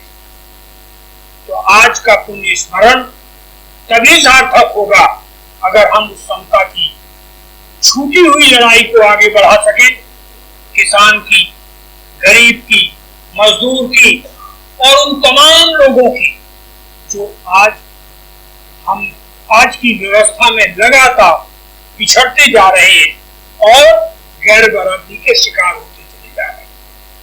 बिशन कपूर जी ने एक बार हम लोगों से ऐसा करवा दिया कि श्री चंद्रभान गुप्ता जी देखते ही कहते थे और भाई कैसी बुंदेली चल रही, क्योंकि उनका 65वां वर्ष जन्मदिन था और कॉफी हाउस में बैठ के योजना बन गई कि हम एक गधे का 65वां जन्मदिन मनाएंगे। बैंड बाजा आ गया, राजा बख्शी से कुछ और बहुत सारे लोग वहां थे, सब पीछे पीछे चल दिए। नतीजा ये हुआ गुप्ता जी को बहुत बुरा। जब कभी भी उनसे गाए बगाए किसी कार्यक्रम में या किसी शादी ब्याह में मुलाकात हो गई तो उनका एक ही वाक्य वो बोलते थे, ओ भाई कैसे गुंडे चल रहे। तो बिशन कपूर जी कभी कभी ऐसे ऐसे काम भी कर दिया करते थे जो प्रतीक स्वरूप उस व्यवस्था के खिलाफ, उस व्यवस्था को चुनौती देने वाले होते। आज हम उनको श्रद्धा सुमन अर्पित करते हुए अगर एक बार हमारे रमेश दिवसे जी जिस तरह चीजों को रख रहे, उतनी तलखी और उतनी तेजी के साथ भले ही ना हो, लेकिन कहीं न कहीं हमें ये तय करना होगा कि आज जो समाज में बदलाव आ रहा है, उस समाज के बदलाव को हम समतामूलक बदलाव की तरफ कैसे मोड़े, इसके लिए हमें विचार जरूर करना पड़ेगा। और इस व्यवस्था से लड़ने के लिए सुरेंद्र विक्रम जी हमारे सीनियर, अभी बात हो रही थी 1983 में पेट्रोल का दाम 83 पैसा पर लीटर था और 50 वर्षों में आज 83 रुपया पर लीटर होने जा रहा, 50 वर्षों में 100 हो रहा था। तो एक तरफ ये जो पूरी तरह पूंजीवादी व्यवस्था इस देश को लूटने में लगी है, उसके खिलाफ लड़ने के लिए कहीं न कहीं किशन कपूर जी की तरह हमें जोखिम उनके आदर्शों पर चलने की प्रेरणा और उसके तरह समर्पित होने की उनकी शिक्षा हमें स्वीकारनी पड़ेगी। इन शब्दों के साथ मैं उन्हें अपनी श्रद्धावनत हो उनको पुष्पांजलि और श्रद्धांजलि। मैं उन खुश नसीब लोगों में से हूँ कि तालिब इल्मी के ज़माने से लेकर और मिशन भाई के आखिरी वक्त तक के मेरे किसी न किसी तरह से उनसे ताल्लुकात रहे, और तालिब इल्मी के ज़माने में जो ताल्लुकात रहे वो मरहूम मिन्नत हैं शारिफ भाई के, जो बैठे हुए हैं जनाब जस्टिस अब्बास हैदर अब्बास साहब, इब्ने हसन, जकी शिराजी, एहराज, हजीला साहब, मिश्रा साहब, ये तमाम सब लोग जो थे वो मजाज खुद वहाँ कॉफ़ी हाउस में बैठते थे। तो इन लोगों के ज़रिए से मिशन भाई को देखा करता था, कभी कभी बात भी हो जाती थी, क्योंकि मैं बहुत जूनियर था। मिशन भाई की पहुँच चीफ मिनिस्टर से लेकर और हर मिनिस्टर उनकी इज्जत करता था। अभी राजन चौधरी जी बता रहे थे कि वो डिप्टी मिनिस्टर की हैसियत से इनको ले जाया करते थे या वो इनको ले जाया करते थे, सत्यदेव जी। तो डिप्टी मिनिस्टर के पास गाड़ी नहीं उस जमाने हुआ था, बिल्कुल सही है। और गाड़ी हुई कैसे ये भी जरा मैं आपको बताऊं। ये आपके खत्री साहब, निर्मल खत्री साहब डिप्टी मिनिस्टर बनाए गए विश्वराज जी के ज़माने में। जिस दिन ओट थी उस दिन ये गायब थे, दिल्ली में थे। उसके बाद उनको मैसेज भेजा गया। सीपीएन सिंह साहब गवर्नर थे। सीपीएन सिंह साहब बड़े सख्त आदमी थे, उनका जो लोग ओट लेने नहीं आए हैं मैं दोबारा उनकी ओट नहीं कराऊंगा। तो मैंने उनसे रिक्वेस्ट की, मुझसे कहने लगे बीपी सिंह साहब के तुम बात करो, सीपीएन सिंह साहब से तुम्हारी बात सुनते हैं।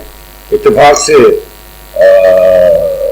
रमेश भाई 13-14 गवर्नर्स के साथ और 11 चीफ मिनिस्टर्स के साथ मुझे भी काम करने का मौका मिला। अमीर खुसरो हूँ, अपने ज़माने का लोग समझें न समझें। तो मैंने उनसे कहा, बड़ी मुश्किल से तैयार हुए, मैंने इनको कहा निर्मल, तो निर्मल आ गए। जब वोट होती उनकी दिला के मैं राजभवन से अकेले दफ्तर में मैंने वोट दिलाई थी। मैं था और सीपी सिंह थे और सीपीएन सिंह और निर्मल थे।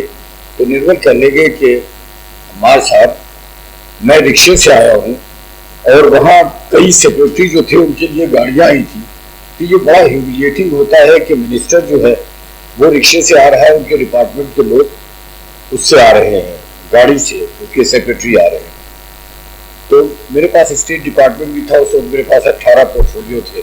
तो मैंने उनको कहा कि आपके पास गाड़ी अभी आध घंटे में पहुँच जाएगी, और स्टेट डिपार्टमेंट से मैंने आध घंटे में उनके पास गाड़ी भेज दी और साथ ही साथ ऑर्डर करके ये कि जितने भी डिप्टी मिनिस्टर्स हैं सबको गाड़ी दी जाएगी, और मैंने चीफ मिनिस्टर को सूचना के लिए सूचना भेज दिया।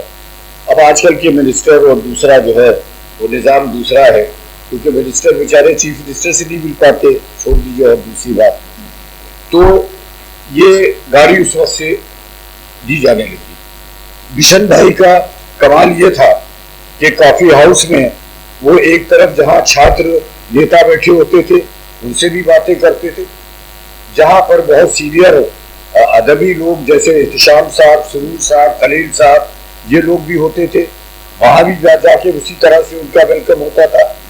जहाँ मजाज बैठे होते थे और शारिफ भाई और एहराज नकवी और जकी शिराजी और हजीला और मिश्रा जी अपने शराब की बात कर रहे होते थे, वहाँ भी जाके उसी तरह से वो बैठते थे। और अगर गुप्ता जी या कभी जयप्रकाश नारायण जी भी आ जाया करते थे वहाँ, तो उनके साथ भी बराबर बैठा करते थे। तो एक उनकी शख्सियत जो थी वो एक अजीब तरह की थी कि हर जगह वेलकम उनको किया जाता था और हर जगह बहुत ही मौसर तरीके से, प्रभावी तरीके से वो बैठा करते थे। मुझे याद आ रहा है 1975 में इंदिरा जी सफा हो गई कुछ, उसमें आप बता रहे थे सतपाल मलिक की बात हो रहे थे। 1974 में सतपाल मलिक लोकदल में हुआ करते थे, नेता विरोधी दल हुआ करते थे चौधरी चरण सिंह, और उनके ज़माने में मुझे ये फख्र हासिल रहा है कि जो वो नेता विरोधी दल हुआ करते थे तो मैं पार्लियामेंट्री अफेयर मिनिस्टर भी हुआ करता था। तो बिरला साहब चुनाव लड़ने आए। माफ कीजिएगा थोड़ा सा वक्त आपका ले रहा हूँ, लेकिन कुछ वाकयात थे जिनका बयान करना जरूरी है। तो बिरला साहब यहाँ चुनाव लड़ने आए और उनको कंडक्ट कर रहे थे, उनका चुनाव मैनेजमेंट कर रहे थे यशपाल कपूर साहब। और यशपाल कपूर उस वक्त जो 5A कालिदास मार्ग है, उस वक्त गवर्नमेंट गेस्ट हाउस हुआ करता था, स्टेट गेस्ट हाउस, उसमें रुके हुए थे। और बहुगुणा जी उस मकान में रहते थे जिसमें आजकल टंडन साहब रहते हैं। और बिरला साहब ठहरे हुए थे क्लार्क्स अवध में। जो कीमत उस वक्त MLA की टिकट की लगाई गई थी बिरला साहब को दी जाए, वो 40,000 रुपए थी। 1975 में 40,000 रुपए काफी एक रकम हुआ करती थी। बहुगुणा जी ने कहा कि ये तो बहुत खराब बात है कि हमारे यहाँ के MLA जो है खरीदने की कोशिश की जा रही है, और कुछ दिनों के बाद ऐसा होगा कि हाउस के अंदर सिर्फ कैपिटलिस्ट दिखाई देंगे, ये बड़े बड़े जो बिजनेस वाले हैं ये लोग दिखाई देंगे, और राजनीति में जो लोग हैं उनका कहीं पता भी नहीं चलेगा। बहुत दूर की बात कही थी, और आज उसका असर आप देख रहे हैं कि जिसके जेब में पैसा नहीं है वो राजनीति आजकल नहीं कर सकता है। बहुगुणा जी जिस बात को आका था, सतपाल मलिक को उन्होंने बुला के ब्रीफ किया। अब तो गवर्नर है श्रीनगर के, पूछिएगा उनसे। 1977 में मैंने उनको और बरमदत जी को कांग्रेस ज्वाइन कराई थी अपने यहाँ बुला के अपने घर पर। तो उन्हें सतपाल मलिक को ब्रीफ किया। दूसरे दिन सतपाल मलिक ने 0 आवर में ये सवाल उठाया कि एक पूंजी पर यहाँ पर आके MLAs के टिकट वोट खरीद रहा है, और ये मामला काफी उछला। और आखिर में बिरला साहब हार गए चुनाव। इसमें बिशन कपूर जी का बहुत बड़ा रोल था, क्योंकि सतपाल को बुलाने में और उसके बाद ये सारा माहौल तैयार करने में, और बहुत विश्वास पात्र थे बहुगुणा जी के बिशन कपूर साहब। तो जर्नलिस्ट बहुत ज्यादा उनके विश्वास पात्र थे, बहुत करीबी थे। एक काला साहब थे पायनियर के, हाँ, और दूसरे थे बिशन कपूर साहब ब्लिट्स के। मैं पत्रकारिता की बात अभी जो हो रही थी उसी सिलसिले में मैं ये बात बताना चाहता हूँ कि एक वक्त ऐसा आया कि एक यज्ञ हुआ हैदराबाद में, और उस यज्ञ को रिपोर्ट किया बिशन कपूर साहब ने, और ये भी रिपोर्ट किया कि वहां पर ये यज्ञ जो था वो उसमें इंदिरा गांधी का भी नाम आया, इंदिरा गांधी के खिलाफ हुआ। और एक आर्टिकल लिखा बाद में काला साहब ने बहुगुणा जी के खिलाफ। 3-4-5 दिन के बाद मैंने देखा कि ये लोग बैठे वहां चाय पी रहे हैं, और बहुगुणा जी से बड़ी दोस्ती में और बड़े प्यार से बातें हो रही हैं चीफ मिनिस्टर हाउस में। क्योंकि बाद में जब यशपाल कपूर वहां से चले गए तो बहुगुणा जी 5A कालिदास मार्ग में आ गए। तो जब वो चले गए, मैं एजुकेशन मिनिस्टर था, मैंने बहुगुणा जी से कहा कि इन लोगों ने तो आपके खिलाफ इतना लिखा, काला साहब ने भी लिखा और बिशन कपूर भी ने लिखा। कहने के कि अम्मार बिशन कपूर मेरे दोस्त थे और काला भी मेरे दोस्त थे, लेकिन जब इनके हाथ में कलम होता है तो ये किसी के दोस्त नहीं होते। I still remember what he said कि जब इनके हाथ में कलम होता है तो ये किसी के दोस्त नहीं होते। फिर अगर तो मैंने कहा इनको कैसे भी खामोश किया जाए, कि ऊपर वाला खामोश कर सकता है। अगर किसी के हार्ट अटैक हो जाए तभी खामोश हो सकता है, वैसे नहीं हो सकता। तो ये पत्रकारिता की बात थी कि चीफ मिनिस्टर के इतने करीब रहते हुए भी, और जब कोई बात आती थी लिखने की तो उसके अंदर कोई रियायत नहीं होती थी। तो पत्रकारिता का ये स्टैंडर्ड था। मैं 1977 में जब जिला कांग्रेस कमेटी सीतापुर का पहली बार अध्यक्ष हुआ तो बिशन भाई मुझे कॉफी हाउस में मिले और कहने लगे अम्मार तुम पहले मुसलमान हो जो कि जिला सीतापुर में कांग्रेस के सदर हुए, जिला सदर। जैसे ये पहले मुसलमान थे जो यहाँ हुए थे सिटी लखनऊ के अध्यक्ष। बड़े नारे लगाते थे, बाद में जस्टिस हो गए, बड़े सीरियस होकर बैठते थे कोर्ट में, लगता था कुछ बेचारे जानते ही नहीं है। लेकिन इतना न बढ़ा बाकी है दामा की हिकायत, जरा दामन को जरा क्या है भाई, दामन को जरा देख, जरा बंदे कबा देख। तो इन्होंने ना दामन को देखा कुर्सी के ऊपर बैठ के, ना बंदे कबा देखा, पुरानी बातें भूली गए जो हैदर भाई। तो उन्होंने ये खबर बाकायदा उसमें निकाली, मतलब क्या लिख के भेजा ब्लिट्स में कि एक पहली बार जिला सीतापुर में एक मुसलमान सदर हुआ है। तो ये पत्रकारिता का उस वक्त स्टैंडर्ड था, और उस स्टैंडर्ड को जो आखिर रखते थे, जो कोशिश में लगे हुए थे, वो यशपाल कपूर साहब, वो बिशन कपूर साहब, ऐसे लोग थे जो, आप याद, यशपाल कपूर भी कपूर थे, खत्री वो भी थे और खत्री ये भी थे, लेकिन चुनाव के, बिरला साहब के चुनाव के मामले में बिशन कपूर जो थे वो यशपाल कपूर के मुखालिफ थे। प्रदीप जी आपको मालूम है। तो आजकल तो बरादरीवाद इतना चलता है, हर चीज चलती, जहां कपूर ने देखा वो फौरन मुस्कुराने लगा, जहां रिजवी ने रिजवी को देखा मुस्कुराने लगा, वकार रिजवी की बात दूसरी है। तो आजकल तो बहुत चलता है, लेकिन ये लोग वो थे, जैसा कि एक शेर है कि अंधेरे चाहे दूर कर ना पाए मगर लड़ते हैं जुगनू तीरगी से। तो ये वो लोग थे कि जो कि अंधेरों से लड़ रहे थे और एक स्टैंडर्ड जो था पत्रकारिता का वो कायम किए हुए थे। लेकिन अब ये कहना कि पत्रकारिता बिल्कुल खत्म हो गई है, मैं समझता हूँ कि जैसा वीरेंद्र जी ने कहा, मैं मुझसे मुत्तफिक हूँ कि हर चीज में गिरावट आई है। क्या पॉलिटिशियंस में नहीं कोई गिरावट आई है? मेरा अपना, माफ कीजिएगा राजन जी और सत्यदेव जी, मैं समझता हूँ कि हिंदुस्तान का सबसे करप्ट अगर कोई तबका है तो वो पॉलिटिशियंस का है। अगर पॉलिटिशियंस में सुधार आ जाए, मैं पूछना चाहता हूँ सिर्फ एक बात, आप लोग बड़े इंटेलेक्चुअल हैं, कि कौन सी हमारे पास, कल हमारे पास एक टूटी साइकिल थी, ये साइकिल समाजवादी वाली नहीं, इसे न समझिएगा, कल हमारे पास एक टूटी साइकिल थी, आज हमारे पास 6-6, 8-8 BMW, फला कौन जितनी जो फराडो और ये और वो पजेरो, ये कैसे हो गई? एक आदमी जो जिंदगी भर नौकरी करता है वो अपना घर नहीं बनवा पाता, और हमारे पास कौन सा वो जादू है कि हम पॉलिटिक्स में आके वो सब चीजें करते हैं। ऑनेस्टी जो है वो ऊपर से आती है। आज पॉलिटिशियन निकलते, मैं अभी लंदन में था, मैं ट्रफालगर की तरफ जा रहा था, क्वीन जो थी वो निकल रही थी वहां से, रेड लाइट थी, आगे एक गाड़ी थी और पीछे क्वीन की गाड़ी और एक स्पेयर कार थी। रेड लाइट पे आके गाड़ी रुक गई, और जब ग्रीन लाइट हुई तब क्वीन गई, और मैं अपने यहाँ से 505 से देखा करता हूँ वहां से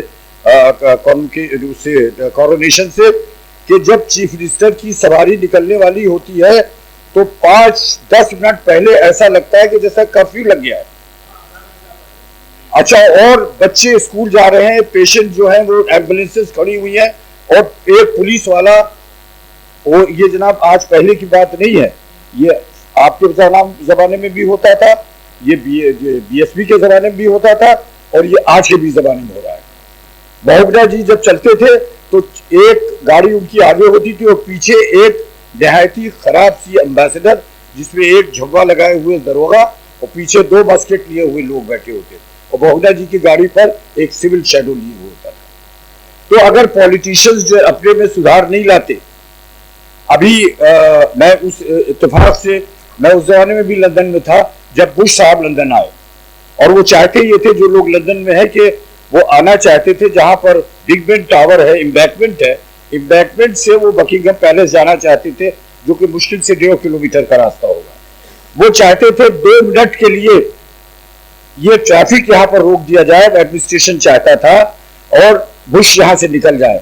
तो वहां के मेयर ने कहा था कि अगर जो पेडेस्ट्रियन का राइट है अगर वो रोका गया तो हम सब लोग सड़क के ऊपर लेट जाएंगे, और बुश यहाँ से वो जाए, हम वो रोक नहीं रहे हैं, लेकिन जो पैदल चलने वालों का हक है, जो सिटीजन्स का हक है, वो रहेगा, उसे रोका नहीं जा सकता। और वो हेलीकॉप्टर से उनको बकिंगम पैलेस जाना पड़ा, और हमारे यहाँ ट्रैफिक रोक दिया जाता है। वही पॉलिटिशियन, अभी इलेक्शन आएगा, हम सबके सामने हाथ जोड़ेंगे, और जैसे ही हम जीत जाएंगे वो बदल देंगे। तो राजन चौधरी जी, हम लोग कल्प्रिट है, गिरावट जो आई है वो हमारी वजह से आई है। हमने पॉलिटिशियंस ने प्रेस को खरीदा है, हमने इन लोगों को करप्ट किया है।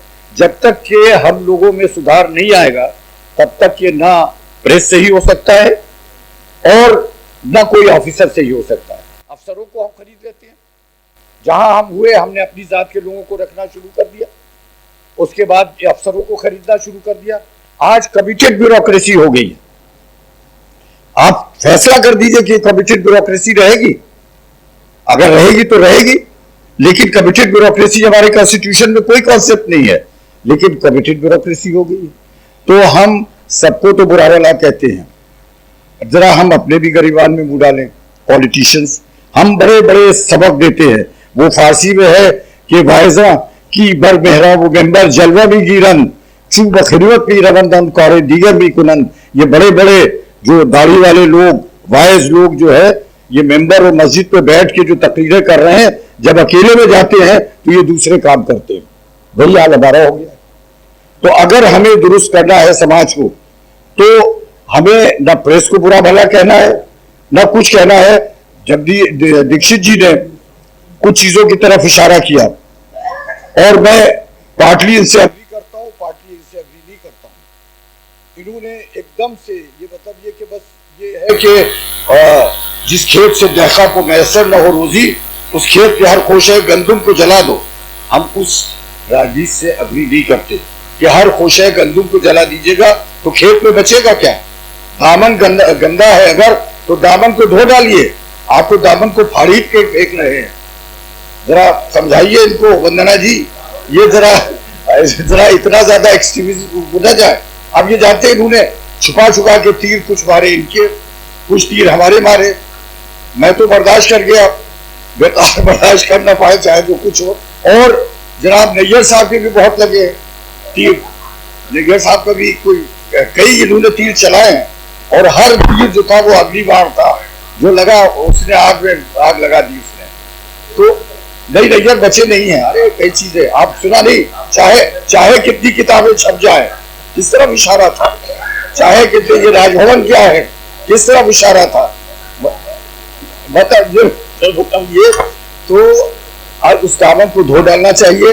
आज के लिए मैं वकार साहब आपको मुबारकबाद दूंगा, मैंने अपनी बात खत्म की, ज्यादा वक्त ले लिया, माफी चाहता हूँ कि ये जो आपने बिशन भाई के लिए ये मौका फराहम किया हम सबको एक जमा हुआ, मैं समझता हूँ कि एक दिन का पूरा सेमिनार होना चाहिए, क्योंकि उनकी शख्सियत ऐसी नहीं है कि हम उसको 2 घंटे 2.5 घंटे के अंदर वो कर लें। और मैं ऑफर ये करता हूँ कि हमारा जो अवध विचार मंच है उसकी तरफ से हम बिशन भाई के ऊपर एक पूरा सेमिनार करेंगे। उसमें आप हमारी मदद कीजिएगा, पैसे से नहीं मदद चाहता हूँ, मतलब अपने उससे मदद कीजिएगा। और जो भी डेलिब्रेशंस हो उसको एक किताब की शक्ल में आना चाहिए। जो एक बात इन्होंने कही उसके ऊपर भी आप लोग गौर कीजिए रमेश जी ने, कि वो लखनऊ का जो कल्चर था और जो हमारे यूपी का कल्चर था और जो हमारे जो पूरे भारत की जो गंगा जमनी तहजीब है, जो उसको प्रोजेक्ट करने की कोशिश कर रहे थे, उसके सिलसिले में भी हमें कुछ काम करना चाहिए। ये प्रदीप कपूर बधाई के पात्र हैं, उनके दोनों बेटे बेटे संजय भी वो भी काम कर रहे हैं। और हम चाहते हैं कि एक मेमोरियल कमेटी जो है, बिशन कपूर मेमोरियल कमेटी बनाई जाए और उसके अंदर एक अच्छा उनके ऊपर एक कमेमोरेटिव वॉल्यूम जो है वो छपे और साथ ही साथ एक अच्छा सेमिनार हो जिसमें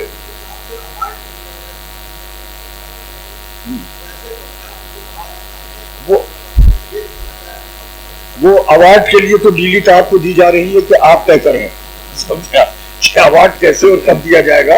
तो अवार्ड भी तो मिलना चाहिए, नहीं अवार्ड भी देना चाहिए, अवार्ड भी मिलना चाहिए। लेकिन आज की मीटिंग जो है, आज का जलसा जो है वो एक इब्तिदा है और आपने सोते हुए जहनों को जो है झिझोड़ दिया है। ये चाहे प्रदीप ने झिझोड़ा हो या आपने झिझोड़ा हो, लेकिन आपके जरिए से हुआ है। तो मैं समझता हूँ बहुत अच्छी इब्तिदा है। एक बहुत अजीम शख्सियत थे वो, और वो मत संग में जानू फिरता है फलक बरसों, तब खाक के पर्दे से इंसान निकलते हैं, पर्दे से इंसान। वो प्रदीप कपूर साहब थे जो 38-37 साल हो गए उनके गए हुए, और आज भी हम ये महसूस करते हैं कि जैसे कल का वाकया हो। आज भी उनको भुला नहीं सके हम लोग। जब भी जो काफ़ी हाउस जाइए आप, उनकी याद अक्सर आ जाती है। जब आप कभी कभी बैठिए और बात कीजिए तो प्रदीप बिशन कपूर भाई की याद आ जाती है। वो हैरी शेर के वक्त का मरहम भी एक बेकार शय साबित हुआ। वक्त का मरहम भी एक बेकार शय साबित हुआ, जब तेरे जख्म को देखा हमें ताज़ा लगा। तो उसका जख्म, उनका जख्म जो है वो हमेशा हमें ताज़ा लगता है।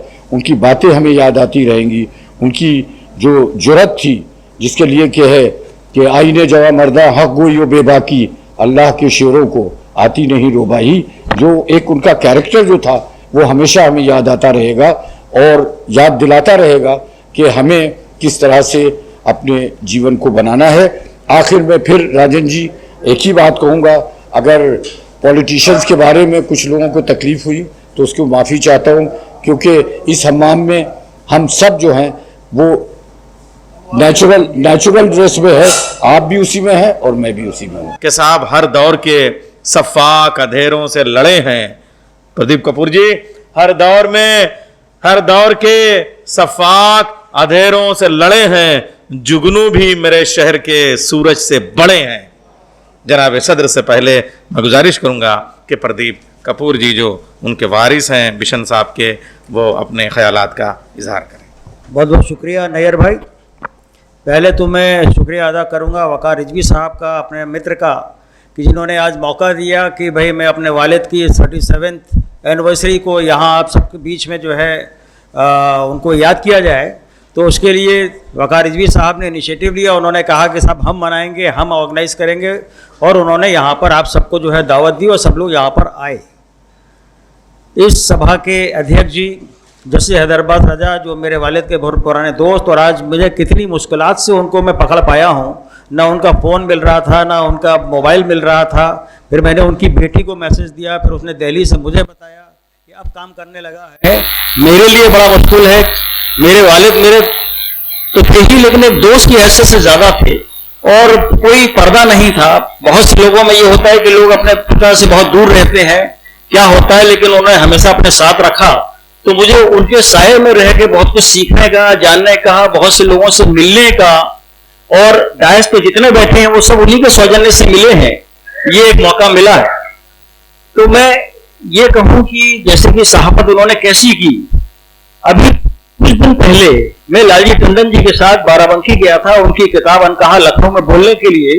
तो पहले मैं जब उनकी किताब पे बोला, उसके बाद जब लालजी टंडन जी ने कहा कि आप सब लोग जो बाराबंकी में इस प्रोग्राम में आए हैं, आपको पता हो न पता हो, लेकिन मैं ये बताता हूं कि बिशन कपूर एक बहुत ही निर्मम पत्रकार थे। भले ही हमारे संबंध कैसे भी हो, लेकिन कभी हमको बख्शा नहीं। तो उन्होंने जो शब्द निर्मम इस्तेमाल किया, उन्होंने कहा कि किसी को भी नहीं बख्शा। तो ये एक बहुत बड़ा सर्टिफिकेट था उनकी पत्रकारिता के बारे में। आगरा में जिस जमाने में पत्रकारिता कर रहे थे, तो 1962 में खुशवंत सिंह जो कि रेसिडेंट वीकली में दिल्ली में ब्यूरो चीफ थे, वो जब आगरा गए और उनसे मिले और लौट के उन्होंने एक कॉलम लिखा, और उसमें लिखा कि दिल्ली में धर्मवीर आईसीएस जो है वो कमिश्नर बनाए गए हैं।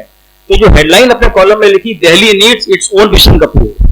तो आगरा में जिस तरह की पत्रकारिता वो कर रहे थे और किस तरीके से पूरी उनकी पत्रकारिता के बारे में एक कमेंट्री जो है खुशवंत सिंह ने रेसिडेंट वीकली में 1962 में लिखी, और ये कहा कि भाई दिल्ली में बिशन कपूर जैसे जर्नलिस्ट होने चाहिए।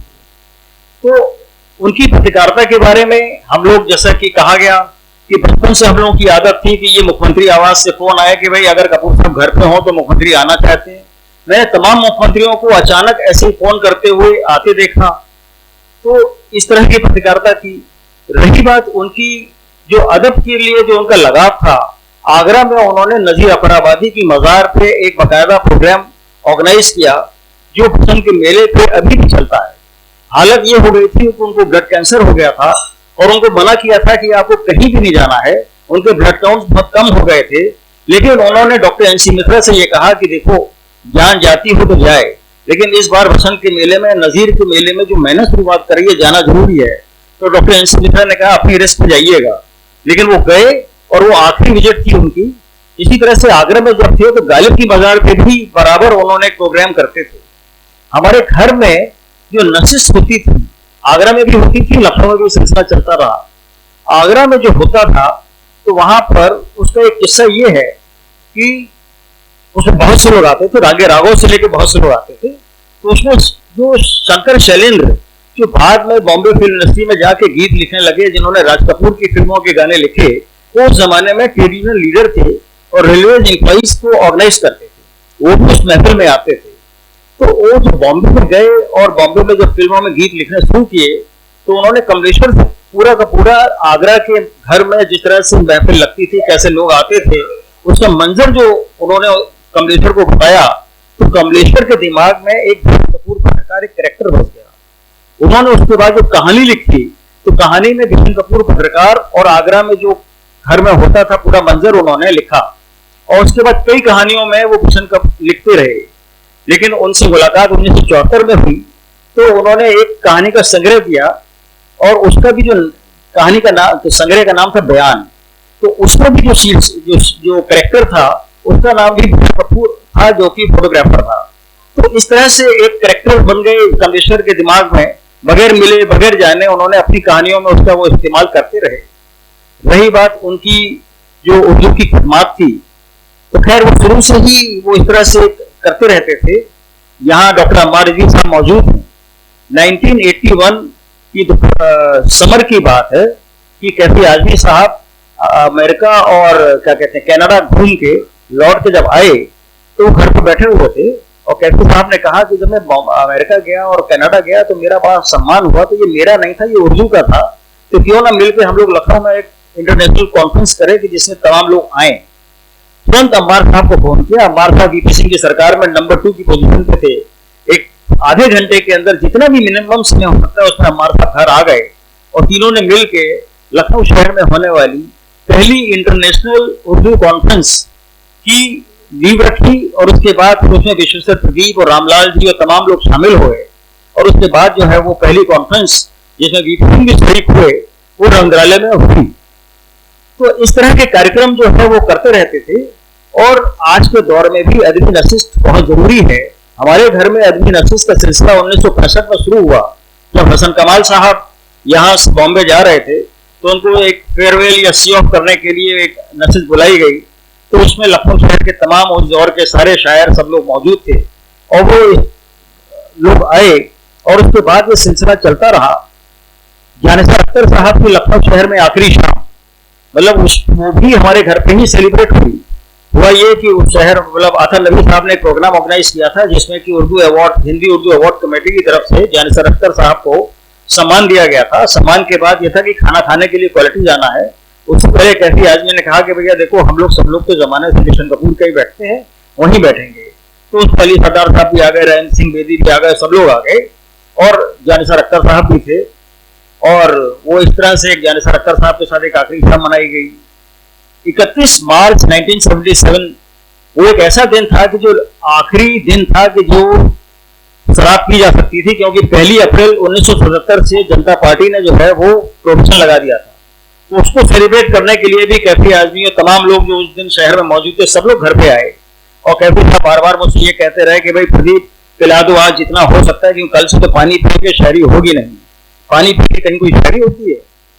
तो वो भी एक तमाम इस तरह की यादगार नशिस्त जो घरों में मतलब हमारे घर में होती थी वो एक सिलसिला था। और जिस तरीके का उनका कैंसर से लड़ाई आप देखिए कि 1978 में उनको ब्लड कैंसर डायग्नोज हुआ और वो कैंसर से उन्होंने संबंधित जितनी भी किताबें थी वो सब उन्होंने पढ़ी और पढ़ने के बाद उसका इलाज कीमोथेरेपी चलती रही। कीमोथेरेपी बड़ी पेनफुल होती है लेकिन लोगों को अंदाज नहीं लगने दिया। वो अपना कॉफी हाउस जाते रहे, खबरें लिखते रहे जब तक कि ख्वाजा अहमद अब्बास ने ग्लिट्स के लास्ट पेज पर अपना आर्टिकल नहीं लिखा। उसमें उन्होंने लिखा कि लिविंग डेंजरसली, उन्होंने कहा कि यहाँ पर एक पत्रकार है भूषण कपूर जो कि इसी अखबार में काम करते हैं, उनको ब्लड कैंसर हो गया है लेकिन वो अपनी नॉर्मल जिंदगी जो है वो जी रहे हैं। तब राम एडवाणी साहब ने मुझसे कहा कि यार वो आते हैं किताबें देखते हैं मुझसे मिलते हैं और चले जाते हैं लेकिन आज तक उन्होंने कभी ये नहीं कहा कि मुझे ब्लड कैंसर हो गया है। तो उन्होंने कभी इस बात का प्रचार नहीं किया, अपनी लड़ाई जो है वो लड़ती रही। उनका चाहे वो पत्रकार हो, चाहे वो कम्युनिस्ट पार्टी के लीडर रहे हो, चाहे वो कल्चरल एक्टिविस्ट रहे हो, जिंदगी का एक मोटो था लिविंग डेंजरसली। तो उन्होंने जिंदगी के जितने भी एस्पेक्ट थे वो उसी अंदाज से करते रहे। जैसा कि अभी बताया रमेश दीक्षित जी ने कि उन्होंने जो 1974 में अटल बिहारी वाजपेयी के खिलाफ जो खबर लिखा कि किस तरीके से उन्होंने बटेश्वर कांड में माफी मांगी और क्या हुआ। उसके बाद हमारे घर में हर जिले से जनसंघ के कार्यकर्ताओं ने हर जिले में जो है मुकदमा दायर करा था। रोज समन चला आता था, कभी रात में कभी दिन, समन चलते ही चले आ रहे थे। लेकिन वो उससे घबराए नहीं, परेशान नहीं हुए। उन्होंने कहा ठीक है, ये भी एक लड़ाई है, लड़ी जाएगी। उसके बाद वो सारे मुकदमे जो है वो इलाहाबाद हाईकोर्ट में हो गए और फिर वो क्रैश हो गए, क्योंकि वो एक जजमेंट था, वो जजमेंट ही जो है वो ब्लिट्स में छपा था। और अटल बिहारी वाजपेयी जी जब भी चुनाव लड़ते थे तो ये 1942 का मामला सामने आ जाता था, तो वो कहते भी थे कि जब भी मैं चुनाव लड़ता हूँ तो 1942 सामने आ जाता है। लेकिन फिर भी इसके बावजूद एक बड़े आदमी थे कि जब मैं 1996 में इंटरव्यू लेने भी गया तो बहुत कायदे से मिले। वो मुझसे बोले कपूर खानदान से एक ही शिकायत है, चाहे तुम हो, चाहे तुम्हारा छोटा भाई दिल्ली में हो या तुम्हारे पिताजी थे, जब लिखना मेरे खिलाफ है। तो खैर मैंने कहा कि तथ्यों पर आधारित लिखा, ब्लू द बेल्ट नहीं लिखा। तो खैर उसको खूब हंसे और बहुत बढ़िया इंटरव्यू मेरे को दिया। तो खैर उनकी सहाफत, उनका सारा का सारा जो था वो एक हमेशा उसी फिलॉसफी पे चलता रहा।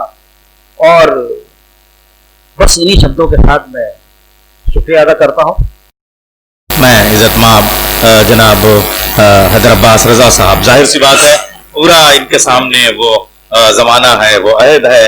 और ख्वाजा अहमद अब्बास साहब का जो जिक्र आया वो भी इस तरीके से उन्होंने देखा है, और थोड़ा बहुत जो इस तालिब इल्म ने भी बाद में काम किया वो भी आपकी नज़र में है।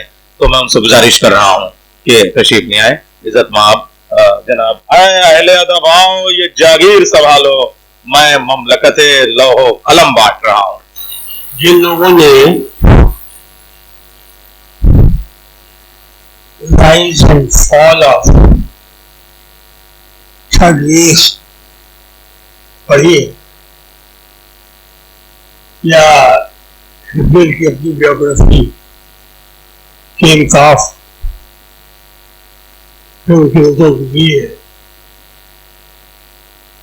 तो उनको इस बात का एहसास होगा कि किस तरीके से फौज का एक मामूली मुलाजिम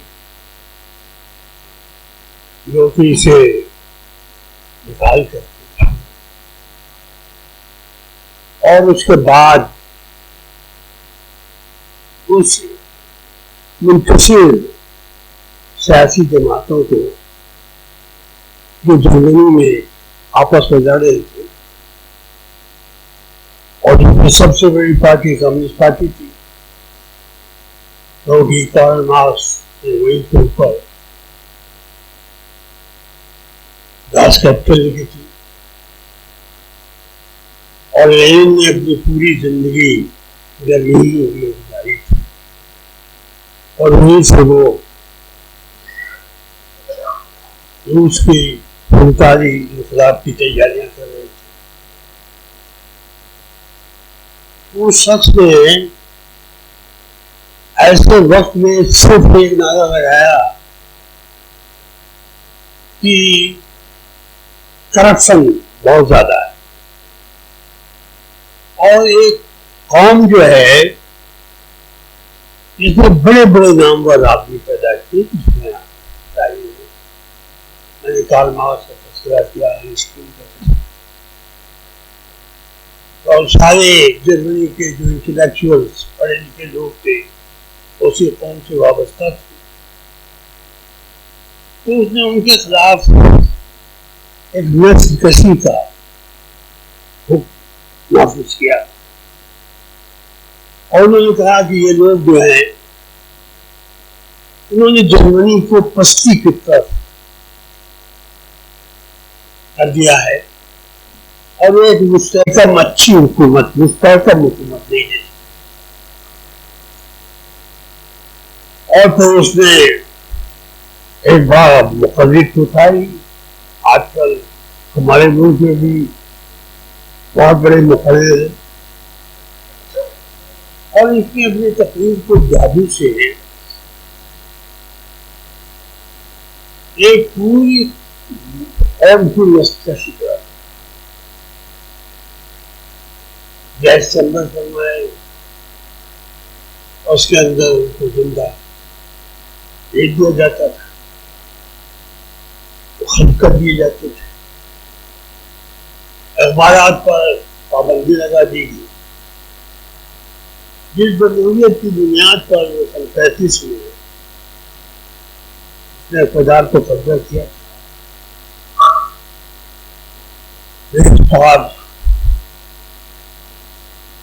उसी के ऊपर ने आदमी को जलवा दिया और जलवाने के बाद उसका इल्जाम उसने फौजियों और कम्युनिस्टों पर कर उनके खिलाफ कार्रवाइयां शुरू कर।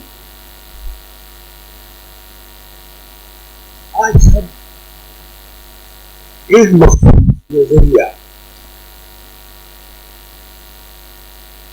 के मातहत उसने निष्कर्षी की और एक ऐसा जहर घोला कि जब बनकर में वो खुदकुशी कर ली और जर्मनी के ऊपर कब्जा कर गया। लेकिन जिस तरीके से उसने बात को नौजवानों से कब्जा कर लिया था, तो उसके डिस्ट्रैको जो आजकल आप देख रहे हैं हमारे मुल्क में भी जो लिंचिंग कर रहे हैं, तो उसके डिस्ट्रैको सीने के ऊपर बम लगा करके उसी टैंकर के सामने चले जाते थे, खुद ब्लास्ट हो जाते थे और टैंकों को बर्बाद कर।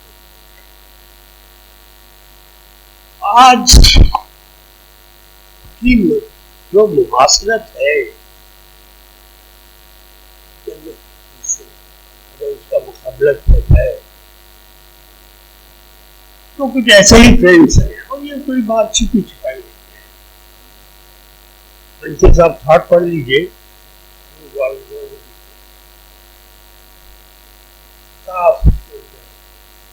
फाशिज्म की तारीफ,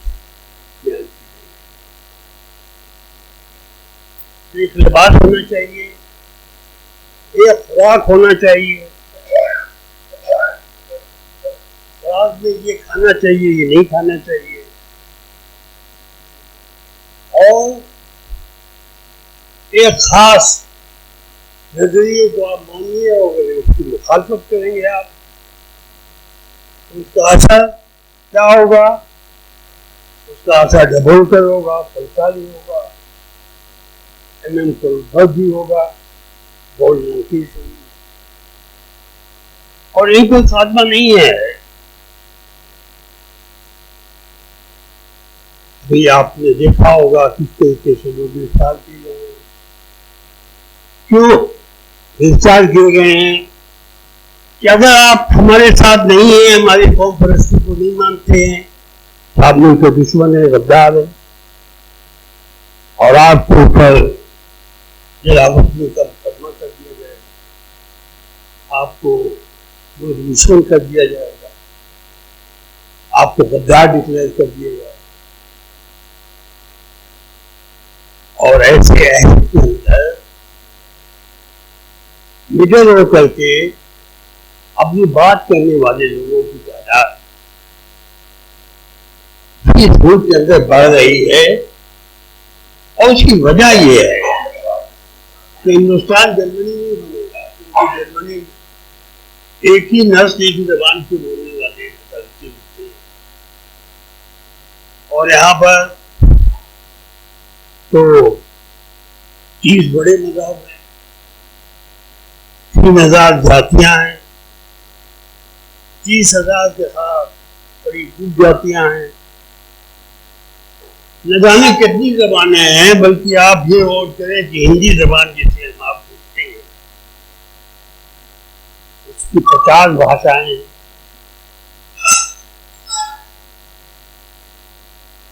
तमायूं में अलग भाषा है हिंदी की, गढ़वाल में अलग है, खड़ी बोली अलग है, यहूदी अलग है, ब्रज अलग है, और फिर यहाँ के ऊपर इतनी विभिन्नताएं हो, इतनी विषमताएं हो, इतने धर्म हो, वहां के ऊपर एक नजरिए के ऊपर कोई हुकूमत कर नहीं सकता बहुत दिन। और अगर वो करेगा तो या तो उसको खुशी करनी पड़ेगी या उसका असर वही होगा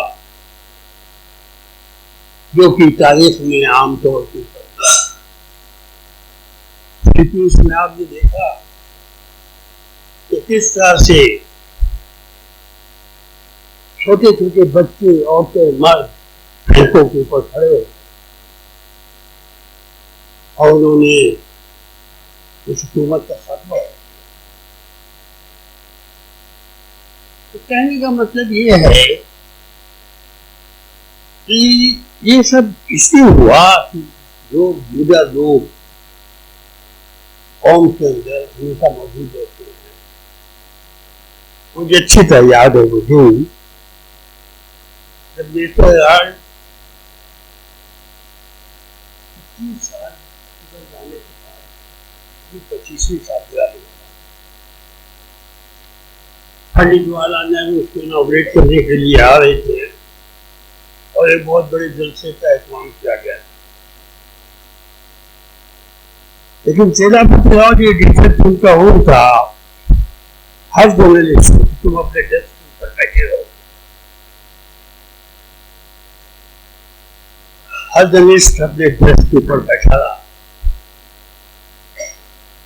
खुद वो एक अंधेरा छोटा सा कमरा एडिटर का, उसमें बैठे रहे। पंडित जवाहरलाल नेहरू आए, इधर उधर घुमाई, एमसी का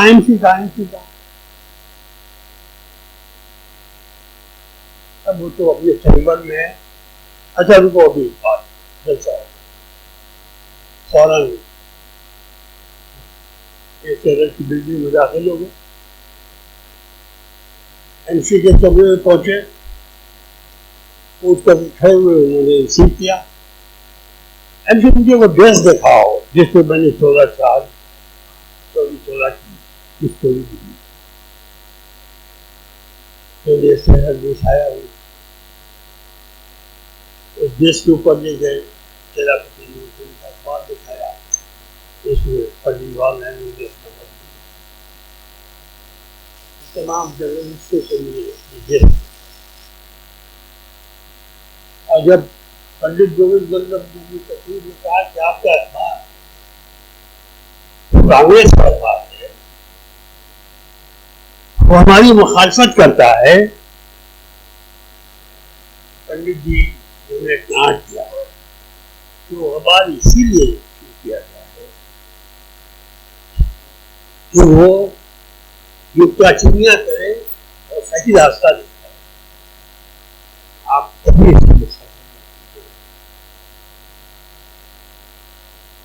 और फिर वो दिन भी मुझे याद है जब देश के 5 बहुत इम्पोर्टेंट जर्नलिस्टों को भूल की वजह से इस्तीफा देना पड़ा। तो जो इस बात के खिलाफ थे कि एडिटर नारायण को एडिटरशिप से हटाया जाए, उन्होंने अपने मुस्तकबिल का ख्याल नहीं किया। सलाउद्दीन थे उसमें, सलाउद्दीन उस्मान, उसमें हसन कुमार मिश्रा और जो 3 और सीनियर जर्नलिस्ट, उन्होंने नौकरी से इस्तीफा दिया। बाद में सलाउद्दीन उस्मान इंडियन एक्सप्रेस, जब उन्होंने ये बर्दाश्त नहीं किया, एक ऐसा शख्स जिसको का कोई भी नहीं, वो मैनेजिंग डायरेक्टर बना दिया गया और उनको पॉलिसी डिक्टेट करे और इस्तीफा दे दिया।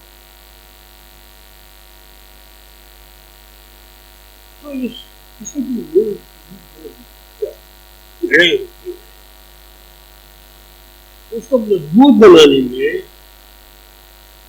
वहाँ कारखाने एग्जीक्यूटिव कहते हैं,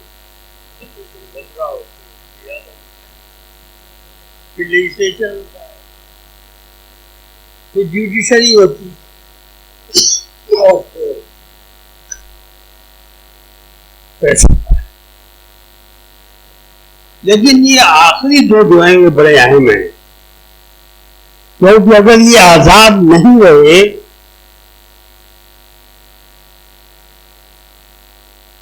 तो ये बदमाश हाथी जो है, जो एग्जीक्यूटिव वाले होते हैं, उनके हाथ में इतनी ताकत हो जाएगी कि वो जहां चाहें लॉन डाले।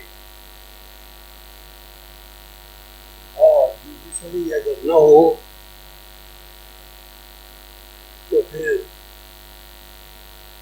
इनके ऊपर महावत का काम उस बदमाश हाथी के ऊपर कौन यही करेंगे।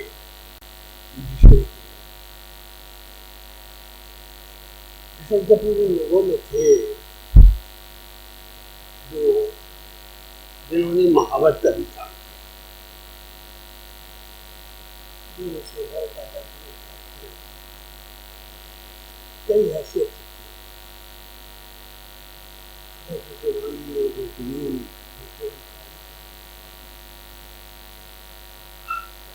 कभी इम्पोज होना पड़ता था और जाहिर है कि उसमें मैच करने वाले थे और वो हर तरह से मदद करते थे, चाहे इसके नमानिगार की इज्जत की वजह से तो उनकी पर्सनैलिटी बहुत छोटी हो जाती है। लेकिन ये बात बहुत अहम है कि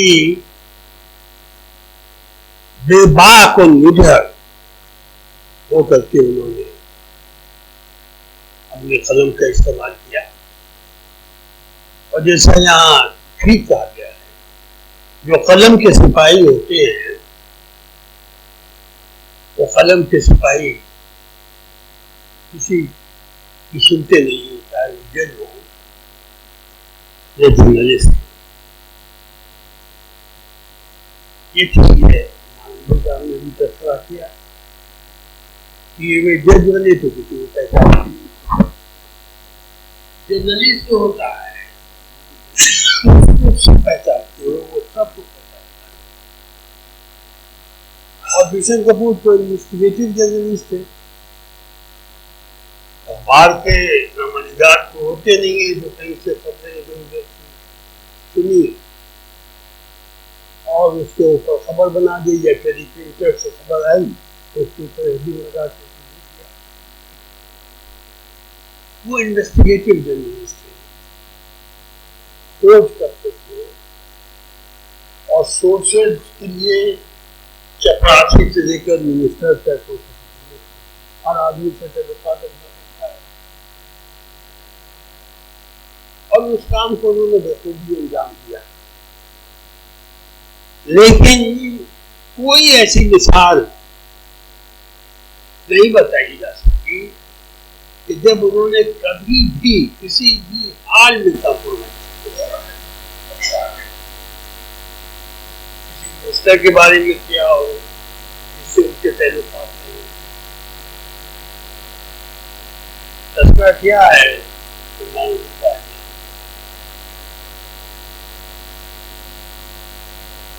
तो जी ने राजनारायण को हराने के लिए के बिरला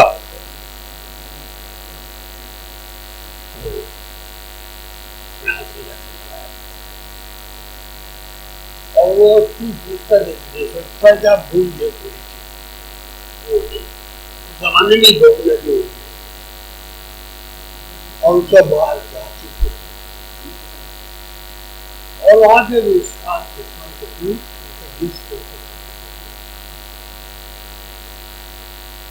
और वहां से वो तोड़ फोड़ कर रहे हैं।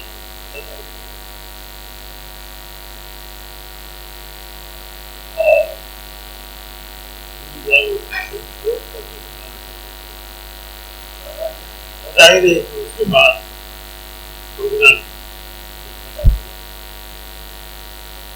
कैसा किया जा रहा है इस बारे में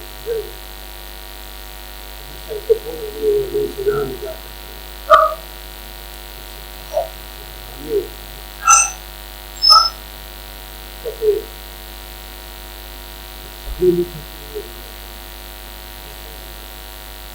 ये साल कपूर के लिए निकालना था साल कपूर को चीफ मिनिस्टर रेजिडेंस से निकालना ये कितना बड़ा जुर्म था तो पता नहीं चला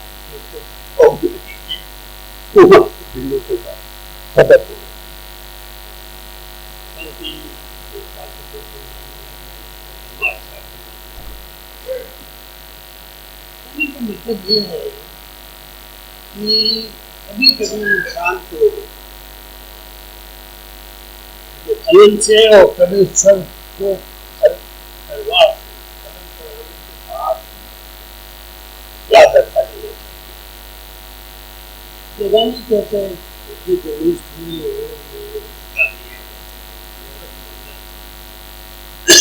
जिन्होंने मरना और फांसी पर जाना बर्दाश्त किया लेकिन उन्होंने अपने कदम से और इसी वजह से आज दुनिया में उनका नाम है और उनको लोग याद करते हैं और इसी सिलसिले में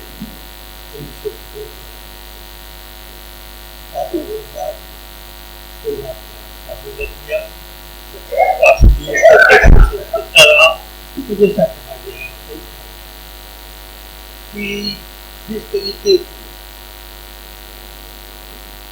आज इन हालात में आज कभी ऐसे लोग हैं जो हमने नबीद नहीं है